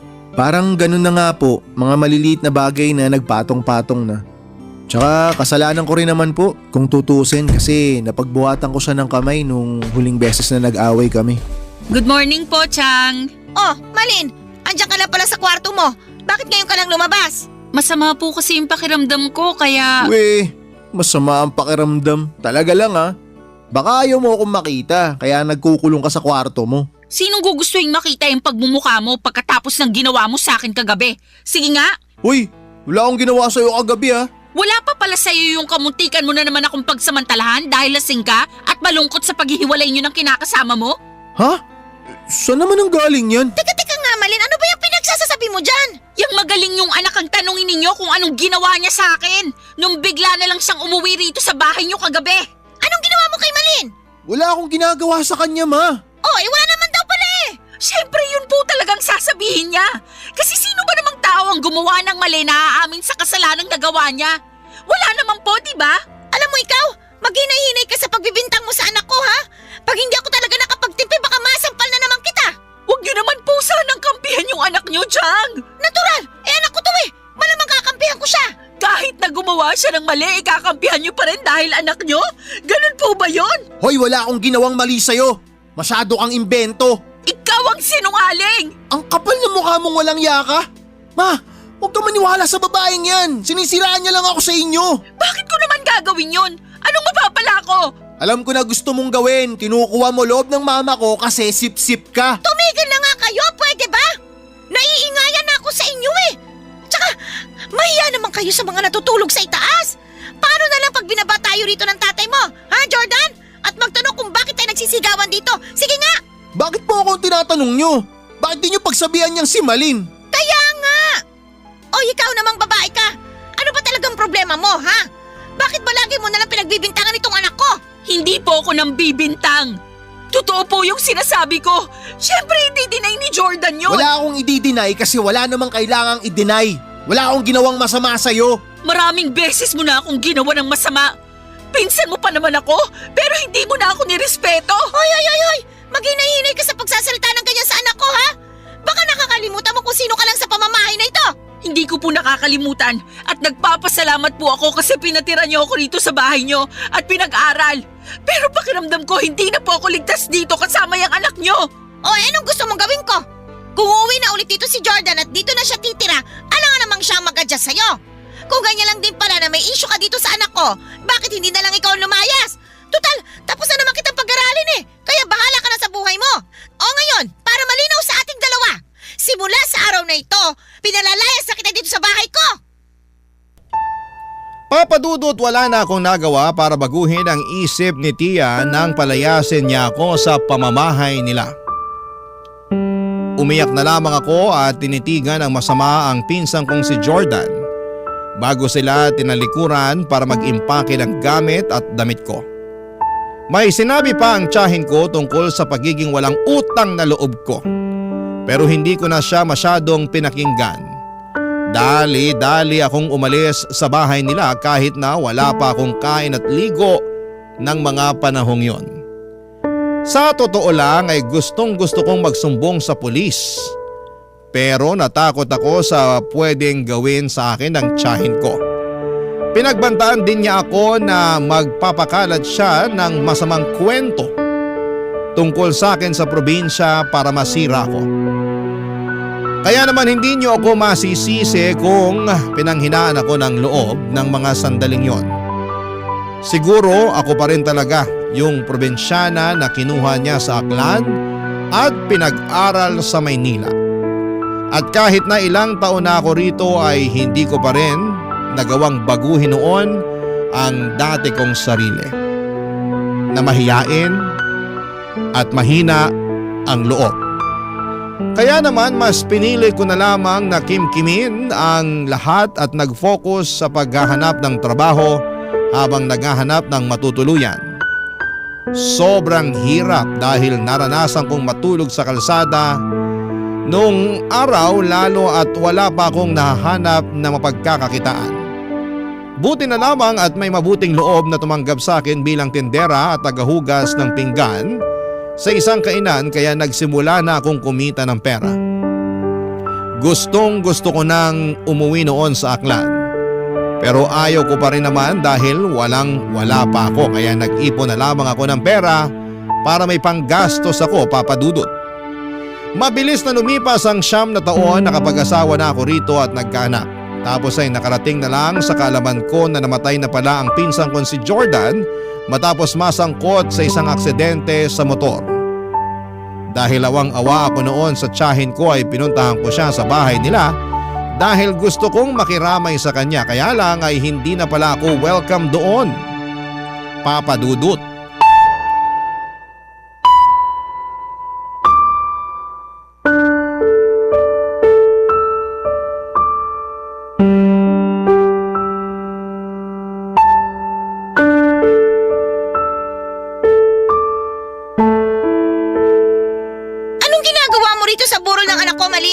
Gusto ko lang naman pong makiramay sa pagkamatay ni Jordan kaya nagpunta po ako rito.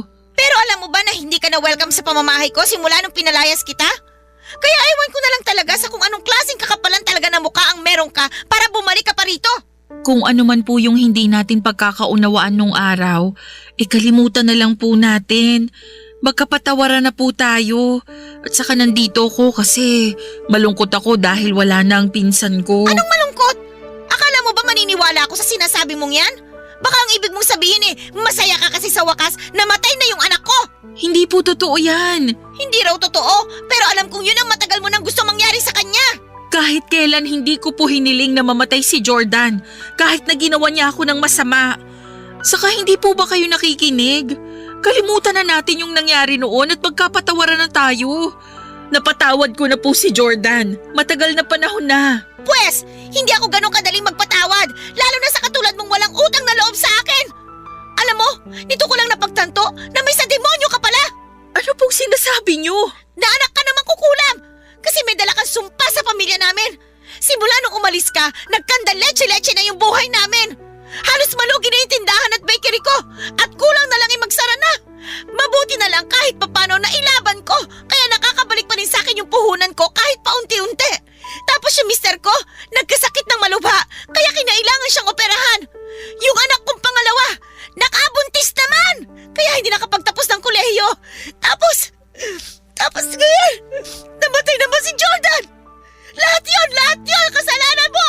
Wala po akong ginagawang masama sa pamilya niyo, Chang. Ako nga yung ginawa ng masama ni Jordan, tapos hindi niyo naman ako pinaniwalaan. At bakit? Sino ka para paniwalaan ko, ha? Kaya siguro kayo kinarma kasi masama talaga ang ugali niyo. Anong sinabi mo? Sabi ko, masama talaga ugali niyo. Kunwari lang kayong concern kayo sa akin kaya tinulungan niyo ako makapunta rito sa Maynila at pinag-aral. Pero sa huli, sinusumbatan niyo lang din ako. Kahit kailan, wala ka talagang utang na loob. Malaki po ang utang na loob ko sa inyo. Nire-respeto ko kayo bilang tiyahin ko at nagpapasalamat ako sa inyo ng husto dahil tinulungan niyo akong makapag-aral at makaalis sa probinsya namin. Pero sobra-sobra po yung kapalit nun sa akin. Wala po kayong alam kung paano ako nabuhay sa takot at kaba pag nasa paligid yung anak niyo. Simula nung ginawa niya ako ng masama. Tapos kayo na inaasahan kong magiging kakampi ko, hindi pa naniwala sa akin. Kung ano-ano rin pong masasakit na salita ang sinabi niyo sa akin na kinimkim ko lang sa dibdib ko kasi umaasa ako na mawawala rin yon. Kaya nga pumunta ako rito ngayon para makiramay sa inyo. Kaya lang pinapasama niyo na naman yung loob ko. Sana kasi hindi ka nalang pumunta dito eh. Sana hindi ka nagpakita sa akin. Kasi ayaw ko naman makita yung pagmumukha mo talaga. At kahit ano pang sabihin mo, hindi ako naniniwala na wala kang dalang malas. May sakampun ka ni Satanas. Kaya lumayas ka na ngayon sa harap ko. Hindi niyo na po ako kailangan palayasin. Dahil aalis po talaga ako. O ano pang hinihintay mo? Pasko? Bagong taon? Alis na! At wag na wag ka nang magpapakita pa sa akin! Papa Dudut, pinagsisihan ko na po na pumunta pa ako sa burol ng pinsan ko matapos akong ipahiya at palayasin ng tiyahin ko. At kahit na hanggang makauwi ako sa bahay namin ay iyak ako ng iyak. Nagsumbong agad ako sa asawa ko at sinabi niya sa akin na huwag na raw akong magpakita sa tiyahin ko o bumalik pa sa bahay nila kahit kailan. Bagay na sinang-ayunan ko naman. Hindi ko lang mapigilang malungkot dahil sincero naman at seryoso ang pakikiramay ko sa kanya ng panahong yon. Pero siguro'y hindi na talaga kami magkakasundo pa. Nasaktan lang din ako noong sinabi niyang may dala akong kamalasan at sumpa sa pamilya nila samantalang ako na nga ang ginawa ng masama ng anak niya noon. At hindi niya ako pinaniwalaan kaya siguro'y nakarma sila. Pero hindi naman ako humiling noon. Baka kusa lang talagang binigay sa kanila yon ang kapalaran. Simula noon ay pinutol ko na nga ang ugnayan sa tiyahin ko at sa pamilya nila. Kung tatanungin ninyo ako, kung may balita pa ako sa kanila ay wala na po masyado. May naririnig po akong kwento mula sa iba naming kamag-anak na may sakit daw ang tiyahin ko pero hindi ko na po kinumpirma pa. Siguro may bahagi sa akin na natatakot nang magpakita sa kanya dahil baka sumbatan niya lang ulit ako at pagsalitaan ng masama at masakit. At ayoko na ulit na mangyari yon, Papa Dudut. Sa kasalukuyan, pamilya ko na lamang at negosyo ang iniintindi ko. Alam ko na hindi madali ang pinagdadaanan ko noong araw at sa kamay pa mismo ng kamag-anak ko. Pero nagpapasalamat pa rin po ako sa Diyos. Dahil hindi niya ako pinabayaan, Papa Dudut. Na sa tuwing nangyayari yon ay nililigtas niya pa rin ako. Kaya naman, sa kanya ang kapurihan. Hanggang dito na lamang po ang sulat ko, Papa Dudut. Maraming salamat po sakaling mapili po ninyong i-ere ang kwento ng buhay ko. God bless and more power sa Barangay Love Stories. Ang inyong forever kapuso at kabarangay, Malin. Barangay Love Stories. Barangay Love Stories. Anong say mo sa Barangay Love Stories na ito? Pagkwentuhan natin sa comment section yan. Nagustuhan ng iyong napakinggan? Ituloy yan via live stream sa www.gmanetwork.com/radio. Barangay LS in Mega Manila 97.1. Forever.